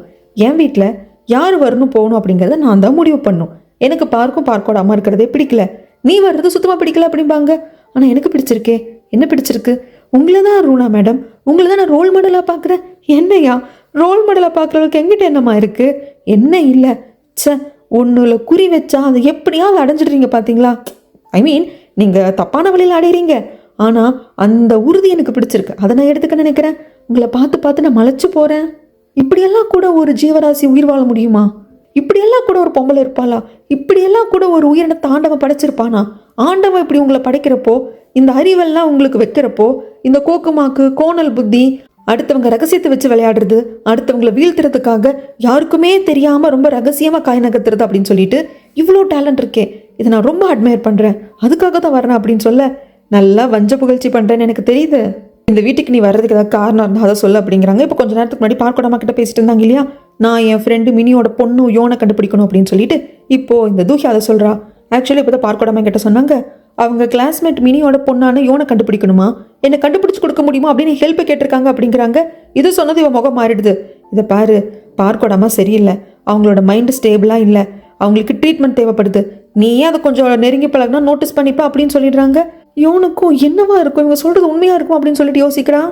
இங்கே ஆஃபீஸில் ஜாங்கும் அதை இதை பார்க்க கூப்பிட்டு சொல்கிறாங்க, பார்க்கும் அம்மாவை கொஞ்சம் கவனிப்பா, அவங்களுக்கு ஏதோ கொஞ்சம் மென்டலி ஏதோ ப்ராப்ளம் இருக்குது போல இருக்குது, ட்ரீட்மெண்ட் அது அப்படிங்கிறப்போ இதை பாருங்க, எங்கள் அம்மா கொஞ்சம் வருத்தத்தில் இருக்காங்க, அதுக்கான காரணம் அப்பா இறந்து போனது, அப்பா இறந்து போனதும் எதெல்லாம் அம்மா நம்பிட்டு இருந்தாங்களோ அதெல்லாம் அம்மா கைவிட்டு போயிடுச்சு, அந்த வீடு, அந்த வீட்டில் ரூனா போடுற ஆட்டம் அப்படின்னு சொல்லிட்டு எவ்வளவோ இருக்குது, ரூனா எங்கள் அம்மாவை எதுவும் பண்ணாமல் ப்ரொவோக் பண்ணாமல் இருந்தால் அம்மா அமைதியாக இருப்பாங்க அப்படின்னு சொல்லிடுவாங்க. இங்கே சீனை அப்படியே கட் பண்ணா, இந்த ரூனா முடிவு பண்ணிட்டா, இந்த பார்க்கோட அம்மாவை சும்மா விடக்கூடாது, யோனை தேடுறேன் மினியை தேடுறேன் அப்படின்னு சொல்லிட்டு நம்மளுக்கு குடைச்சல் கொடுத்துக்கிட்டே இருப்பா. ஃபர்ஸ்ட் அவளை தனிமைப்படுத்தணும், அவளுக்கான மேடு அவள் கூட இருக்கா, அவளை பிரிக்கணும் அப்படின்னு சொல்லிட்டு என்னோட டைமண்ட் ரிங்கை காணும், என் ரூமுக்குள்ள ஊமேடு தான் வந்தா அவள் தான் திட்டிருப்பா அப்படிங்கிறப்போ, ஐயோ நான் ரூம் எல்லாமே டெய்லி க்ளீன் பண்ணுவேங்க, நான் தானே உங்கள் ரூமே க்ளீன் பண்ணுவேன், அப்படி தான் வந்தேன் ரூனா கிட்ட என்ன சொன்னாலும் ரூனா ஏற்றுக்க மாட்டேங்கிறா, நீ டெய்லியும் தான் வருவேன், ஆனால் டெய்லியும் காணாமல் போகல, இன்னைக்கு காணாமல் போயிடுச்சு, அண்ட் தென் உன் திங்ஸை தேட சொல்லியிருக்கேன் அப்படிங்கிறப்போ இந்த ரூனாவோட மெய்டு இவங்க திங்ஸை தேடின அதில் இந்த ரிங் இருந்தது அப்படின்னு எடுத்து கொடுப்பாங்க. என்ன போலீஸ் ஸ்டேஷனுக்கு போகலாமா இல்லை இந்த வீட்டை விட்டு வேலையை விட்டு போறியா அப்படின்னதும், நான்லாம் திருடலை அம்மா, நான் திருடலை அப்படின்ட்டு பார்க்கோட அம்மா கிட்ட சொல்லிட்டு அவங்க மெய்டு அழுதுகிட்டே போயிடுவாங்க. இதெல்லாம் ரூனாவோட பிளான் தான். அதுக்கப்புறம் தன்னோட மெய்டை கூப்பிட்டு, இந்த ரிங்கை நீயே வச்சுக்கோ, உன்னை வச்சு நான் விளையாடின விளையாட்டை யாருக்கிட்டையும் சொல்லிடாத அப்படிம்பாங்க. இப்போ இந்த வீட்டில் இவகிட்டையும் இவ வச்ச இந்த மெய்டுக்கிட்டையும் தனியாக ஒத்தையில் மாட்டிட்டு இருக்கிறது பார்க்கோட அம்மா. என்ன என்கிட்ட ஒத்தையில் மாட்டிக்கிட்டியா, என்கிட்ட ஏதாவது பிரச்சனையை கிரியேட் பண்ண நான் என்னென்ன பண்ணுவேன் இதுக்கப்புறம் காட்டுறேன் அப்படிங்க. இவங்களுக்கு எங்கே போய் ஆறுதல் தேடுறதுனே தெரியல. மிஸ்டர் பிகோட ஆஃபீஸ்க்கு பார்க்கோட அம்மா அழுது தீக்குறாங்க, என்னை மன்னிச்சிருங்க, எங்கே போய் அலறதுன்னு தெரியல, என் பையன் பார்க்கு கிட்ட சொல்லிட்டு அழலாம், ஆனால் அவன் ரொம்ப மனவேதனைப்படுவான் அப்படிங்கிறப்போ பரவாயில்ல, ஒன்றும் பிரச்சனை இல்லை, அழுகிறது நல்லது தான், மனசில் இருக்கிற பாரம் இறங்கிடும், நல்லா அழுதுடுங்க, நான் தப்பாக எடுத்துக்க மாட்டேன் அப்படிங்கிறப்போ இவங்க அழுதுகிட்டே இருக்கிற சமயத்தில் ஒரு பாக்ஸ் எடுத்து வைக்கிறாங்க. ட்ரெஸ்ஸில் குத்திப்பாங்க, ஒரு கிளிப் மாதிரி இருக்கும், அதுதான் அதில் இருக்குது, ரொம்ப நல்லா இருக்கு அப்படிங்கிறப்போ, இதை நான் எப்போவோ பல வருடங்களுக்கு முன்னாடி வாங்கிட்டேன், நான் ஜெயிலுக்கு போயிருந்தேன் இல்லையா, ஜெயிலுக்கு போயிட்டு திரும்பி வந்ததும் உங்களுக்காக தான் வாங்கினேன், அப்படியே வச்சுட்டேன், உங்களுக்கு தான் தெரியுமே எனக்கு எப்போவுமே சில திங்ஸை தூக்கி போட மனசு வராது அப்படிங்கிறப்போ, இவ்வளோ வருடங்களாக நீங்கள் வச்சுருந்தீங்களா, ரொம்ப தேங்க்ஸ் அப்படின்ட்டு இவங்களும் அவங்க ட்ரெஸ்ஸில் குத்திப்பாங்க. இந்த பக்கம் வீட்டில் ஹஸ்பண்டோட அந்த ஆஃபீஸ் டேபிள் எல்லாம் க்ளீன் பண்ணிட்டு இருக்கிறப்போ, இவ்வளோ வருஷமாக இந்த கிளிப் இருக்கிற அந்த பாக்ஸை இவரோட வீட்டில் இருக்கிற ஆஃபீஸ் ரூமில் தான் மிஸ்டர் வீக் வச்சிருந்திருப்பாரு, இப்போ அது இங்கே இல்லை. அதை தூக்கியாமா நோட்டீஸ் பண்ணிட்டு, இது இங்கே இல்லைன்னா அப்போ பார்க்கோடாமாக்கு அவர் கொடுத்துட்டாரா அப்படின்னு சொல்லிட்டு இவங்க திக்கனாகிறாங்க. இந்த பக்கமாக சம கோபத்தில் பேஸ்மெண்ட்டில் கார் எடுக்கிறதுக்காக வந்த யோன் கிட்ட, என் கூட வா நான் பேசணும் அப்படின்னு சொல்லிட்டு காந்தி கூப்பிட்டு போகிறாங்க. அவங்க 2 பேரும் கார் ஏறி போகிறத பேஸ்மெண்ட்டுக்கு இவ காரை எடுக்க ஸ்ரீஜா பார்த்துருவா, இவங்களை ஃபாலோ பண்ண ஆரம்பிச்சிருவா. ஒரு இடத்துக்கு கூப்பிட்டு ஒரு பாக்ஸை கொட்டுறாங்க. இதில் இருக்கிறது எல்லாமே 20 வருடங்களாக யோன் எனக்கு எழுந்த லெட்டர்ஸ், அதாவது எனக்கு சாப்பாடு கொடுக்க வர்றப்பெல்லாம் ஒரு லெட்டர் நோட் அதில் இருக்கும், அதெல்லாம் இதில் இருக்கு. எந்த கையெழுத்தும் உன் கையெழுத்தும் ஒன்றா இருக்கு.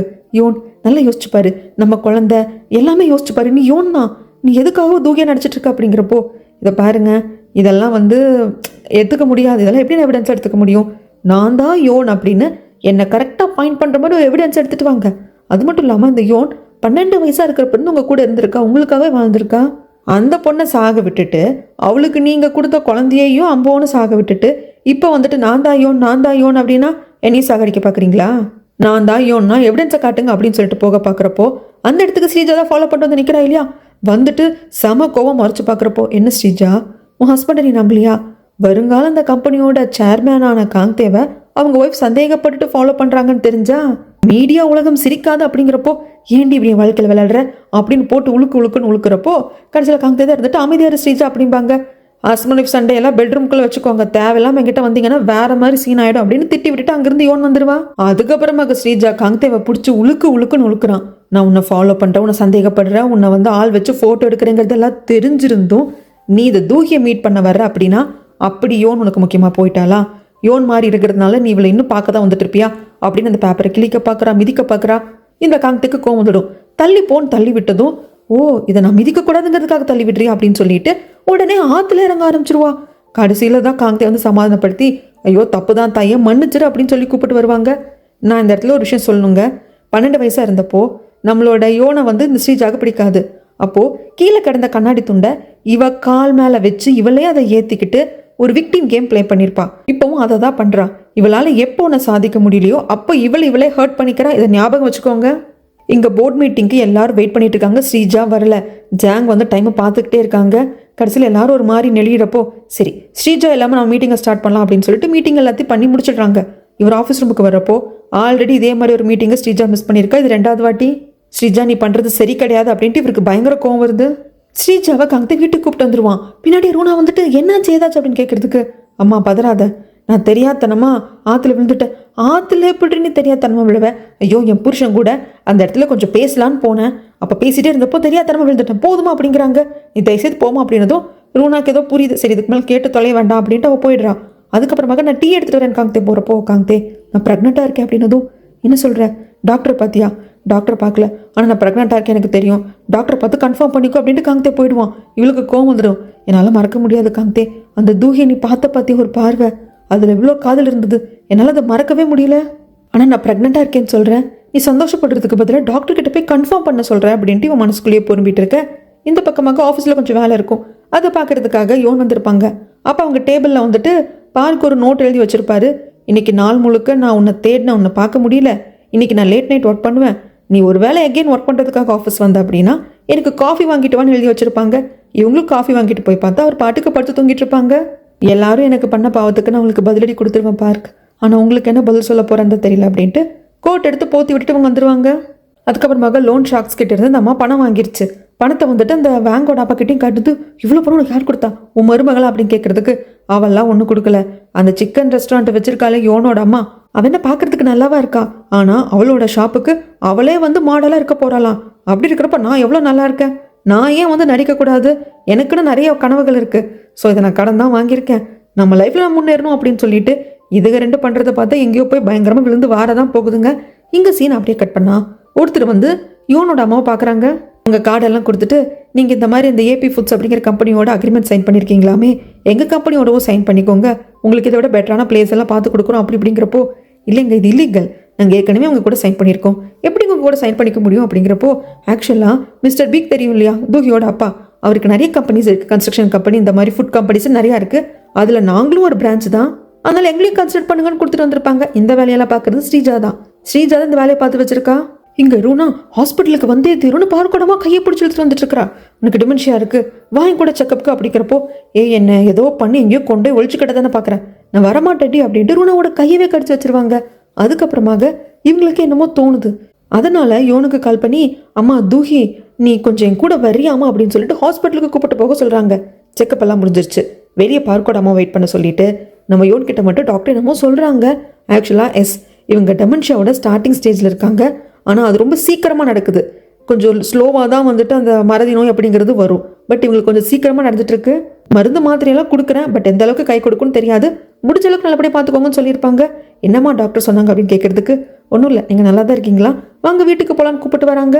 நம்ம யோனே சமைச்சு 2 பேரும் உட்காந்து சாப்பிட்ருப்பாங்க. அதுக்கப்புறம் பார்க் வருவாங்க, அவங்களும் கூட சேர்ந்து உட்காந்து அப்படியே கலக்கலன்னு பேசி சாப்பிட ஆரம்பிச்சிருவாங்க. அதுக்கப்புறம் நம்மளுக்கு வேண்டாத குடும்பம் வருது. வரப்போ வந்துட்டு தெளிவாக ஜாங் சொல்லிடுவாங்க, இதை பாரு ஸ்ரீஜா, நீ 2 முக்கியமான மீட்டிங்கை அட்டன் பண்ண போயிருக்கேன், இப்படியே நடந்ததுன்னா உன்னோட பிளேஸுக்கு நான் கேரண்டி கிடையாது, சீஃப் டைரக்டர் அப்படிங்கிற பொசிஷன் உனக்கு கிடைக்காது அப்படின்னு சொல்லுவாங்க. என்னங்க இப்படிலாம் பேசிகிட்டு இருக்கீங்க, இதை பாரு காங்தே, இதுக்கப்புறம் ஸ்ரீஜாக்கு நீ தான் பொறுப்புங்கிறாங்க. என்ன அவன் பொறுப்பு, அவன் வெறும் டைரக்டர் தான், என் பொண்ணு சீஃப் டைரக்டர், இவளுக்கு எப்படி அவன் பொறுப்பாக முடியும் அப்படிங்கிறப்போ டைனிங் ஏரியாலேருந்து கலகலன்னு சிரிக்கிற சவுண்டு என்ன எதுன்னு குடும்பமே வந்து பார்க்குது. இந்த குடும்பத்துக்கு தான் யார் சந்தோஷமா இருந்தாலும் பிடிக்காதே, அப்படியே மொரன்னு மறைச்சிட்டு பார்க்குறாங்க. நீங்களும் சாப்பிட்றீங்களான்னு யோன் கேட்பா பாருங்க. இது போதும் இவங்கெல்லாம் வயிறு எறியறதுக்கு. அவ்வளோதான். அந்த குடும்பத்தால் அதுக்கு மேலே அங்கே நிற்க முடியல. நாங்கள் ஃப்ரெஷ்அப் ஆகணும்னு அவங்க ரூமுக்கு வந்துடுவாங்க. ஸ்ரீஜா ரூமுக்கு வந்ததும் காங்கத்துக்கிட்டே கேட்பா, அந்த தூக்கி என்ன நினச்சிட்டு இருக்கா? அவள் இஷ்டத்துக்கு எங்கே வேணால் வருவாளா போவாளா அப்படிங்கிறப்போ, அதெல்லாம் இருக்கட்டும் ஸ்ரீஜா, டாக்டர் கிட்ட போய் செக்அப் பண்ணிக்கிட்டியா? நீ ப்ரெக்னெண்ட்டாக இருக்கியா அப்படின்னு கேட்குறதுக்கு, செக்கப்லாம் பண்ணிக்கல, நான் ப்ரெக்னெண்ட்டாக தான் இருக்கேன். ஏன்னா எனக்கு முன்னாடியே ப்ரெக்னெண்ட்டாக இருக்கிற எக்ஸ்பீரியன்ஸ் இருக்கு இல்லையா, ஸோ அதை வச்சு தான் சொல்கிறேன் அப்படிம்பாங்க.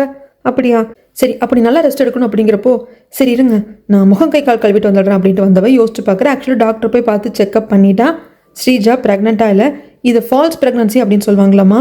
குழந்தை வேணும், சீக்கிரம் குழந்தை பிறக்கணும் அப்படின்னு ரொம்ப நினச்சிக்கிட்டே இருக்கிறப்போ, அப்படி குழந்தை வயிற்றுல இருந்தால் என்னென்ன சிம்டம்ஸ் எல்லாம் வருமோ அது எல்லாத்தையும் உடம்பு கொடுக்குமா. ஆனால் ப்ரெக்னெண்ட்டாக இருக்க மாட்டாங்க. பீரியட்ஸ் தள்ளி போகும், வாந்தி மயக்கம் வரும், ஃபுட்டோட டேஸ்ட் பார்க்குறப்போ வாந்தி வர்றது, நாக்கில் டேஸ்ட் மாறுதுன்னு எல்லாமே நடக்கும். ஆனால் நீங்கள் ப்ரெக்னெண்ட்டாக இல்லை, இது ஃபால்ஸ் ப்ரெக்னன்சின்னு சொல்லியிருப்பாங்க. கொஞ்சமாவது அடங்கணும், அடங்காமல் ஆடினா இப்படி தான் நடக்கும். அதுக்கப்புறமாக இவங்க நம்ம யோன் வந்துட்டு வீட்டுக்கு கிளம்புவாங்க. சரி நான் கேட்டு வரைக்கும் வரேன்ட்டு பார்க் வருவாங்க. பரவாயில்ல தூக்கி, நல்ல முன்னேற்றம் தான். உன்னை வீட்டு வரைக்கும் கொண்டு வந்து விடுறதுக்கு என்ன அலோவ் பண்ணலனாலும் கேட்டு வரைக்கும் தாட்டி விடுறதுக்காக என்ன அலோவ் பண்ணுறியே அப்படின்னு சொல்லிட்டு வர்றப்போ, நான் உங்களை ரொம்ப கஷ்டப்படுத்துகிறேன் நான் பார்க் அப்படின்னு சொல்லிட்டு நம்ம யோன் கேட்பாங்க. இல்லை எனக்கு தெரியல, ஆனால் அந்த வாட்ச் நான் உனக்கு கொடுத்தேன் இல்லையா, அந்த வாட்சுக்கு சொந்தமான பொண்ணு வந்து எனக்கு ஞாபகத்துக்கு வர நான் உன்னை பார்க்குறப்போ, அது ஏன் தெரியல, நீயும் அந்த யோனும் வித்தியாசம், ஆனாலும் ஏன் அதில் புரிஞ்சிக்க முடியல அப்படின்னு தெரியல. எனக்கு தெரிஞ்ச தூகி எப்போவுமே ரொம்ப வந்து இதாக இருப்பா, ஸ்ட்ரைட் ஃபார்வர்டாக இருப்பா, அவள் வந்து ஒரு சூரியன் மாதிரி. ஆனால் இப்போ நான் பார்த்துட்டு இருக்க தூகி வந்துட்டு நிலவு மாதிரி இருக்கா, ரொம்ப கோல்டாக இருக்கா. சமயங்கள் அவள் எப்படி மாறுறானே தெரியல. அப்படியா, அப்போது அந்த 2 தூகியில் உங்களுக்கு யாரை பிடிச்சிருக்கு? அதெல்லாம் எனக்கு தெரியல.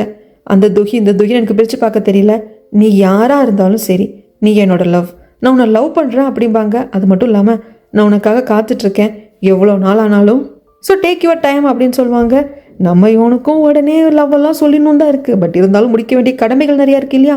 சரி பார்க் கிளம்புறேன் அப்படின்னு வந்துடுவாங்க. அதுக்கப்புறம் பார்க் வீட்டுக்குள்ளே வர்றப்போ தண்ணி அடிச்சுட்டு இருப்பா. தனியாக உட்காந்துட்டு ஸ்ரீஜா இந்நேரத்தில் இப்படி லோன்லியாக தண்ணி அடிக்கிறது சரி கிடையாது, ஹெல்த்துக்கு நல்லதில்லை அப்படிம்பாங்க. அங்கிள், நான் உங்கள் அக்கா பொண்ணு தானே, நான் என்ன கேட்டாலும் செய்வீங்களா? என்ன செய்யணும் சொல்லு ப்ளீஸ். அந்த கம்பெனிலிருந்து தூகி அனுப்பிச்சிருங்க, முடிஞ்சா உங்கள் வாழ்க்கையில் இருந்தோம் அப்படிங்கிறப்போ அப்படியே பார்ப்பாரு. இதை பாரு ஸ்ரீஜா, நீ நல்லா வாழணும் அப்படிங்கிறதுக்காக ஒரு மாமனா உனக்கு நான் நிறைய விஷயங்கள் செய்யணும்னு நான் நினைக்கிறேன். ஆனால் இது என்னால் முடியாது. ஏற்கனவே கிட்டத்தட்ட நான் ஒரு வாட்டி தூக்கி இழக்க போகிற ஸ்டேஜ். இதுக்கப்புறம் நான் அதை நான் பண்ண மாட்டேன். எனக்கு என் லைஃப்பில் அவள் தான் முக்கியம் அப்படிங்கிறப்போ நினச்சேன் மாமா இந்த பதில் தான் உங்ககிட்ட இருந்து வரும் அப்படின்னு சொல்லிட்டு நான் கிளம்புறேன் அப்படின்ட்டு டக்குன்னு ரூம்குள்ளே வந்து தூங்கிட்டு இருக்கிற காங்கத்தேவை பார்த்துட்டு, காங்கத்தே என்னால் உன்னை இழக்க முடியாது, நீ சாகிற வரைக்கும் நீ என் கூட தான் இருக்கணும், அது வரைக்கும் என் பக்கத்தில் இருக்கிற உன்னை யாருக்காக விட்டு கொடுக்க மாட்டான் அப்படின்னு சொல்வா. இங்கே ஜாங் கிட்ட ஒன்றும் எல்லாத்தையும் சொல்லிட்டா. எனக்கு என்னமோ பார்க்கோடாமாக்கு டெமன்ஷியா போல இருக்கு, இப்போ தான் ஆரம்பிக்கிற ஸ்டேஜ், நிறைய அடிக்கடி மறந்து போயிடுறாங்க.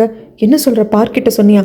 பார்க்கிட்ட சொன்னால் இதெல்லாம் எங்கே போய் வேலைக்காகும்னு தெரியல, நீங்கள் தான் அவங்ககிட்ட எடுத்து சொல்லணும் அப்படிங்கிறாங்க. அது மட்டும் இல்லாமல் அந்த பார்க்கோடாமல் உங்ககிட்ட என்ன சொன்னாலும் பெருசாக எடுத்துக்காதீங்கன்னு வேறு சொல்லி வைப்பா சேஃபர் சைடுக்கு.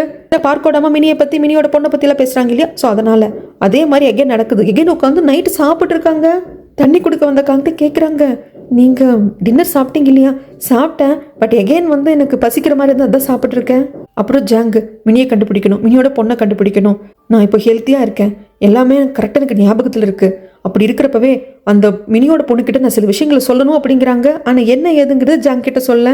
இந்த பக்கமாக பார்க்கோட அம்மாவுக்கு கொஞ்சம் டிமென்ஷியா ஸ்டார்ட் ஆகிடுச்சு, மருந்து மாத்திரை பெருசாக யூஸ் ஆகாது, பத்திரமா பார்த்துக்க சொல்லி டாக்டர் சொல்லியிருக்காங்க அப்படிங்கிறத மிஸ்டர் வீக்கு கிட்ட வந்துட்டு யோன் சொல்கிறா. மிஸ்டர் வீக்கும், ஆமாம் நானும் அதை கொஞ்சம் நோட்டீஸ் பண்ணேன், ஒரு வாட்டி பார்க்குக்கு போயிருந்தப்போ கூட சின்ன பிள்ளை மாதிரி நடந்துக்கிட்டாங்க, நாம தான் பத்திரமா பார்த்துக்கணும் அப்படின்னு சொல்ல. இந்த பக்கம் அதாவது சிக்கன் ரெஸ்டாரண்ட்டுக்கு மார்க்கெட்டிங்க்கு ஒரு மாடலை தேடணும் இல்லையா, அப்படி தேடுறப்போ இவங்களையும் வந்துட்டு நம்ம அதில் வந்து கணக்கு எடுத்துக்கலாம் அப்படின்னு சொல்லிட்டு யோனோட அம்மாவை கூப்பிட்டுருப்பாங்க. அப்போது யோனோட அம்மா அவங்க டேர்ன் வர்றப்போ அவங்க பாட்டுக்கு அந்த பொம்மையிலான கோழியோட தலையை மாட்டிக்கிட்டு வெங்காயத்தை உரிக்க ஆரம்பிச்சிருவாங்க.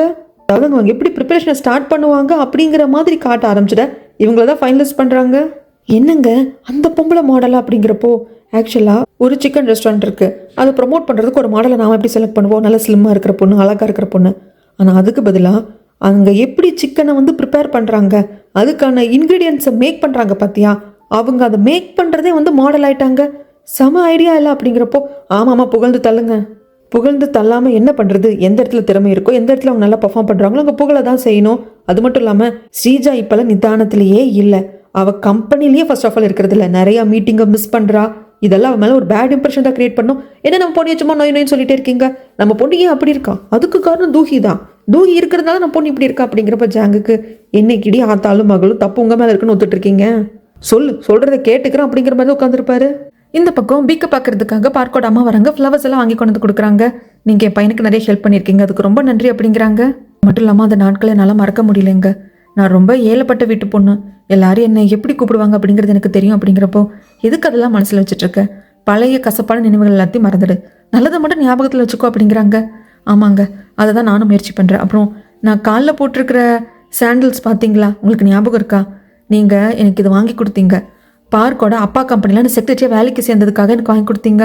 பொதுவாக நம்ம யாருக்குமே இந்த மாதிரி ஷூஸு, ஸ்லிப்பர்ஸு, சாண்டில்ஸ் எல்லாம் வாங்கி கொடுக்கக்கூடாதான். யாருக்கு வாங்கி கொடுக்குறோமோ அவங்க நம்மளை விட்டு போயிடுவாங்க அப்படின்னு அர்த்தம். ஆனால் அதெல்லாம் தெரியாமல் தான் நீங்கள் எனக்கு வாங்கி கொடுத்துட்டீங்க. அதுக்கப்புறமாக தான் நீங்கள் ஜெயிலுக்கு போக வேண்டி வந்தது. அதுக்கப்புறம் என்னமோ நடந்தது. நானும் பார்க்கோட அப்பாவோட கம்பெனியில் செக்ரட்டரியாக இருந்தப்போ பார்க்கோட அப்பாவையே கல்யாணம் பண்ணிக்க வேண்டிய சுச்சுவேஷன் வந்துருச்சு.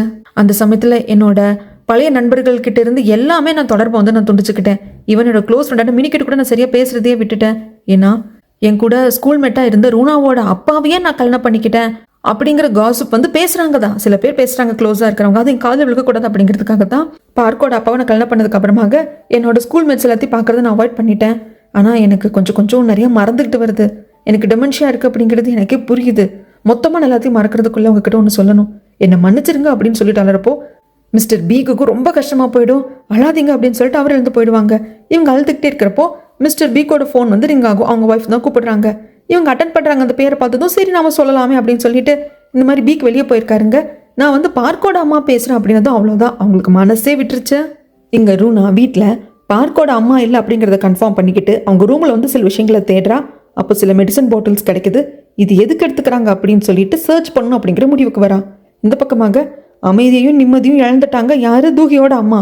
அதனால செம கோபத்தில் அவங்க ஹஸ்பண்டோட ஆஃபீஸ் ரூமுக்கு வந்து எல்லாத்தையும் அடிச்சு உடைக்கிறாங்க. இங்கே காங்தாவை ஃபாலோ பண்ணுறதுக்காக ஒரு ஆளை செட்டப் பண்ணியிருந்தா இல்லையா இந்த ஸ்ரீஜா, அந்த பர்சன் கால் பண்ணுறாங்க. எப்போவுமே காங்தேவை வந்து ஃபாலோ பண்ணி ஃபோட்டோ எடுத்துதாம்மா அனுப்ப சொன்னேன், பட் இந்த வாட்டி கொஞ்சம் சீரியஸாக இருக்குது. காங்தேவும் அந்த பொண்ணு தூகியும் ஒரு ஹோட்டல் ரூம்குள்ளே போகிறாங்க. ஃபோட்டோ அனுப்பிச்சிருக்கேன் பாருங்கிறாங்க. அதை பார்த்து இவளுக்கு செம கோவம். உடனே இந்த ஹோட்டலுக்கு கிளம்பி வரா. அந்த ரூம் நம்பருக்கு முன்னாடி நின்று காலிங் பெல்லை ப்ரெஸ் பண்ணலாம் அப்படின்னு போகிறப்போ உள்ளே போனவங்க எந்த கோலத்தில் இருப்பாங்கன்னு கற்பனையெல்லாம் பண்ணி பார்த்து அப்புறம் காலிங் பெல்லை ப்ரெஸ் பண்ணுறா. வந்து ஓப்பன் பண்ணுறதே காங்தே தான். பார்த்ததும் பொழிச்சுன்னு கண்ணத்தில் ஒன்று கொடுத்துட்டு அதுக்கப்புறம் உள்ளே வந்தா மொத்த டீமே உள்ளதாக இருக்கு. அவ்வளோதான், இவளுக்கு ரொம்ப அசிங்கமாக போயிடுது. அது மட்டும் இல்லாமல் காங்தே அடிச்சது எல்லாரும் பார்த்துட்டாங்க. இதுக்கு இப்படி ஸ்ரீஜா பிஹேவ் பண்ணுறாங்கன்னு தெரியாமல் அவங்க பேசிகிட்டு இருக்க. நீங்களாம் ஒர்க்கை பாருங்கள், இதோ நான் வந்துடுறேன் அப்படின்னு சொல்லிட்டு ஓடுற ஸ்ரீஜா பின்னாடியே காங்தே ஓடி வந்து என்ன பண்ணிட்டு இருக்க அப்படிங்கிறப்போ இதெல்லாம் நீங்கள் 2 பேர் வேணுக்குன்னு தானே பண்ணுறீங்க. நீங்கள் 2 பேரும் ஒட்டுக்கா இருக்கிற மாதிரி எனக்கு ஒரு பிம்பத்தை காட்டி என்னை பைத்தியக்காரி ஆக்கி அதுக்கப்புறம் நீங்கள்லாம் ஒன்றா சேர்ந்து வாழலான்னு தான் நினைக்கிறீங்க. நீங்கள் 2 பேரும் டார்ச்சர் பண்ணுறீங்க அப்படிங்கிறப்போ காங்தே கத்துன்னு கத்துறாரு. விடு காங்தே, நான் பைத்தியமாகலை, நீங்கள் தான் பைத்தியமாக்கிட்டு இருக்கீங்க அப்படின்னு சொல்லிட்டு இவ கார் எடுக்கலான்னு வர்றப்போ அங்கே நம்ம யோன் வந்துட்டு நீ நடந்துக்கிறதா நல்லா இல்லை, உனக்கு ஏதோ மென்டல் இல்னஸ் இருக்குது, டாக்டர் போய் பாரு அப்படிங்கிறப்போ இதை பாரு துஹி, நான் உன்னை மன்னிக்கவே மாட்டேன். நீ என்கிட்ட இருக்கிற எல்லாத்தையும் எடுத்துக்க பார்க்குற, உன்னை நான் விட மாட்டேன், உன்னை நான் மன்னிக்க மாட்டேன் அப்படிங்கிறப்போ சிரிப்பு வந்துடுது யோனுக்கு. என்னம்மா, ஒரு காலத்தில் உங்ககிட்ட வேற யாரோ சொன்ன டைலாக் இங்கே சொல்கிற போல் இருக்குது அப்படின்னதும் அப்படியே வந்து ஸ்டன் ஆகி தான் பாப்பா இவ ஸ்ரீஜா. அங்கேருந்து கிளம்புற யோனும் பார்த்து நேராக ஹாஸ்பிட்டல் போ அப்படின்னு சொல்லிட்டு போகிறப்போ செம கோவம் வருது. காரை ஃபாஸ்ட்டாக எடுத்துகிட்டு வந்து இடிக்கிற மாதிரி வந்து நிறுத்திடுவா. ஆனால் யோனும் அசர மாட்டாள், அப்படியே நின்று பார்த்துட்டு தான் இருப்பா. இதே சீன் தான் எபிசோட் 1லையும் நடந்தது. ரூனா மினிக்கு பண்ணதை இங்கே ரூனாவோட பொண்ணு ஸ்ரீஜா மினியோட பொண்ணான யோனுக்கு பண்ணுறா. அதை பார்த்துட்டு வந்த காங்தே ஷாக் ஆகிட்டு கதவை தோற ஸ்ரீஜா அப்படிங்கிறப்ப அவள் பாட்டுக்கு கண்டுக்காம கார் அங்கிருந்து எடுத்துகிட்டு போயிடுவா. இவனுக்கு என்ன நடக்குதுன்னே புரியல. காங்தே வீட்டுக்கு வராங்க, ஸ்ரீஜா வீட்டுக்கு வரல. அப்போ ஸ்ரீஜா கிட்டேருந்து ஃபோன் கால் வருது. ஸ்ரீஜா அப்படின்னு சொல்லி பேசுகிற சமயத்தில் என்னங்க, என்னை வந்து டிரைவ் பண்ணுறதுக்கு அசைன் பண்ணியிருக்காங்க, அந்த மேடம் ரொம்ப குடிச்சிருக்காங்க, வீட்டுக்கு முன்னாடி தான் நிற்கிறேன், கொஞ்சம் வரீங்களா அப்படின்னதும் முதுகில் தான் தூக்கிட்டு வருவான் காங்தே. இதை பார்த்ததும் 2 பேரும் அப்படி துடிச்சு போயிடுவாங்க. என்னதான் பெற்றவங்களாச்சே. ஜாங்குக்கெல்லாம் கோவம் வருது. ஆனால் ரூனாக்கு இருந்துட்டு என் பொண்ணு இப்படி பட்டவ கிடையாது, இப்படி நடந்துக்க மாட்டா, என்ன ஆச்சுனே தெரியல அப்படிங்கிறாங்க. பின்ன அடுத்தவ குடும்பத்தை கெடுக்க போனால் இப்படி தான் நடக்கும். ஜாங் உட்காந்து யோசிக்கிறாங்க. ஏன்னா கம்பெனியில் நிறைய பிரச்சனைகள் போயிட்டுருக்கு. ஸ்ரீஜா வந்து சரியாக ஒர்க் பண்ணுறது கிடையாது, மீட்டிங் அட்டன் பண்ணுறது கிடையாது, எந்த ஒரு ப்ராஜெக்ட்லையும் இன்வால்வ்மெண்ட் கிடையாது அப்படின்னு சொல்லிட்டு அதெல்லாம் மைண்டுக்குள்ள வந்து ஒரு ஓடிக்கிட்டே இருக்கு. இங்கே ரூமில் கொண்டு வந்து ஸ்ரீஜாவை காங்தே படுக்க வைக்கிறப்போ என்ன காங்தே, என்னை பார்க்குறப்போ பைத்தியக்காரி மாதிரி தெரியுதா அப்படிங்கிறாங்க. ஸ்ரீஜா, நீ நிஜமாலுமே ப்ரெக்னெண்ட்டாக இருக்கியா அப்படின்னு கேட்க, ஏன் அப்படி கேட்குற, ப்ரெக்னெண்ட்டாக இருக்கிற எந்த பொண்ணு இப்படி குடிக்கவே மாட்டா, அதனால தான் கேட்குறேன் அப்படிங்கிறாங்க. ஆமாண்டா ஒத்துக்கிறேன், நான் ப்ரெக்னெண்ட்டாக இல்லை, சந்தோஷமா உனக்கு அப்படிங்கிறாங்க. உடனே காங்தே வந்து கையை பிடிச்சிக்கிட்டு ஸ்ரீஜா இன்னும் டைம் ஆகிடல, நம்ம ஹாஸ்பிட்டல் போகலாம், ஒரு தெரபிஸ்ட் கிட்ட போகலாம், எல்லாம் சரியாயிடும், இன்னும் மோசமாகறதுக்குள்ளே சரி பண்ணிடலாம் அப்படிங்கிறாங்க. என்னை பார்த்தா எப்படி தெரியுது, மென்டல் பேஷண்ட் மாதிரி தெரியுது அப்படின்னு சொல்லி கத்துறப்போ சரி நான் ஏதோ தெரியாமல் சொல்லிட்டேன் அப்படின்ட்டு காங்தே வெளியே வந்துடுவாங்க. காங்தே போகிறப்போ இங்கே உள்ள நடக்கிற அத்தனை விஷயங்களையும் வந்துட்டு கேட்டுட்டு தான் இருப்பார். யார் பார்க்குக்கு புரியுது. சரி இது இப்படி விடக்கூடாது, நாம் ஏதாவது ஒரு முற்றுப்புள்ளி வைக்கணும் அப்படின்ட்டு தூஹிக்கு ப்ரப்போஸ் பண்ணுறதுக்காக ரிங் வாங்கி வச்சிருப்பாரு இல்லைங்களா, அதில் ஒரு ரிங் எடுத்துக்கிட்டு தூஹிக்கு ப்ரப்போஸ் பண்ணி கையில் போட்டு விட்டலாம் அப்படின்னு சொல்லிட்டு வராங்க. இங்கே நம்ம யோனை தான் காட்டுறாங்க. யோன் வந்து அந்த புரோக்கர் இருக்கா இல்லைங்களா, யார் அசைன் பண்ணி காங்தேவையும் நம்ம யோனையும் ஃபாலோ பண்ணுறதுக்காக ஸ்ரீஜா அந்த ஆளை வச்சாலோ அந்த ஆள் இப்போது நம்ம யோனோட பேச்சு தான் கேட்குறான். ஒவ்வொரு வாட்டியும் எந்த ஃபோட்டோ எடுத்தாலும் இதை நான் ஸ்ரீஜாக்கு அனுப்பட்டுமான்னு கேட்டு தான் அனுப்புவான். அதே மாதிரி இப்போ இவங்க கடைசியாக ஹோட்டல் ரூம்குள்ளே போகிற ஃபோட்டோவையும் கேட்டுட்டு தான் அனுப்பிச்சிருக்கான். இதுக்கப்புறமாக்க நான் காங்தேவை ஃபாலோ பண்ணுறேன் அப்படின்னு சொல்லிட்டு சொல்கிறான். எஸ், இது வரைக்கும் நீங்கள் கரெக்டாக ஒர்க் பண்ணியிருக்கீங்க, இதே மாதிரி பண்ணுங்க அப்படின்னு சொல்லிட்டு நம்ம யோனு சொல்லிடுவா. இங்கே கம்பெனிக்கு வந்துடுவார் பார்க்கு. அந்த சமயத்தில் யோன் கேட்பாங்க, என்னாச்சு பார்க் இந்நேரத்தில் அப்படிங்கிறாங்க. இல்லை, நான் உங்ககிட்ட ஒரு முக்கியமான விஷயம் சொல்கிறதுக்காக தான் வந்திருக்கேன், சொல்லுங்க அப்படிங்கிறப்போ, இதை பாரு தூக்கி, இதுக்கப்புறம் வெயிட் பண்ண முடியாது, இப்போவே என் கூட வா, நம்ம 2 பேர் சேர்ந்து வாழ ஆரம்பிக்கலாம் அப்படின்னு சொல்ல அங்கே வந்த காங்தே எல்லாத்தையும் கேட்டுக்கிறான்.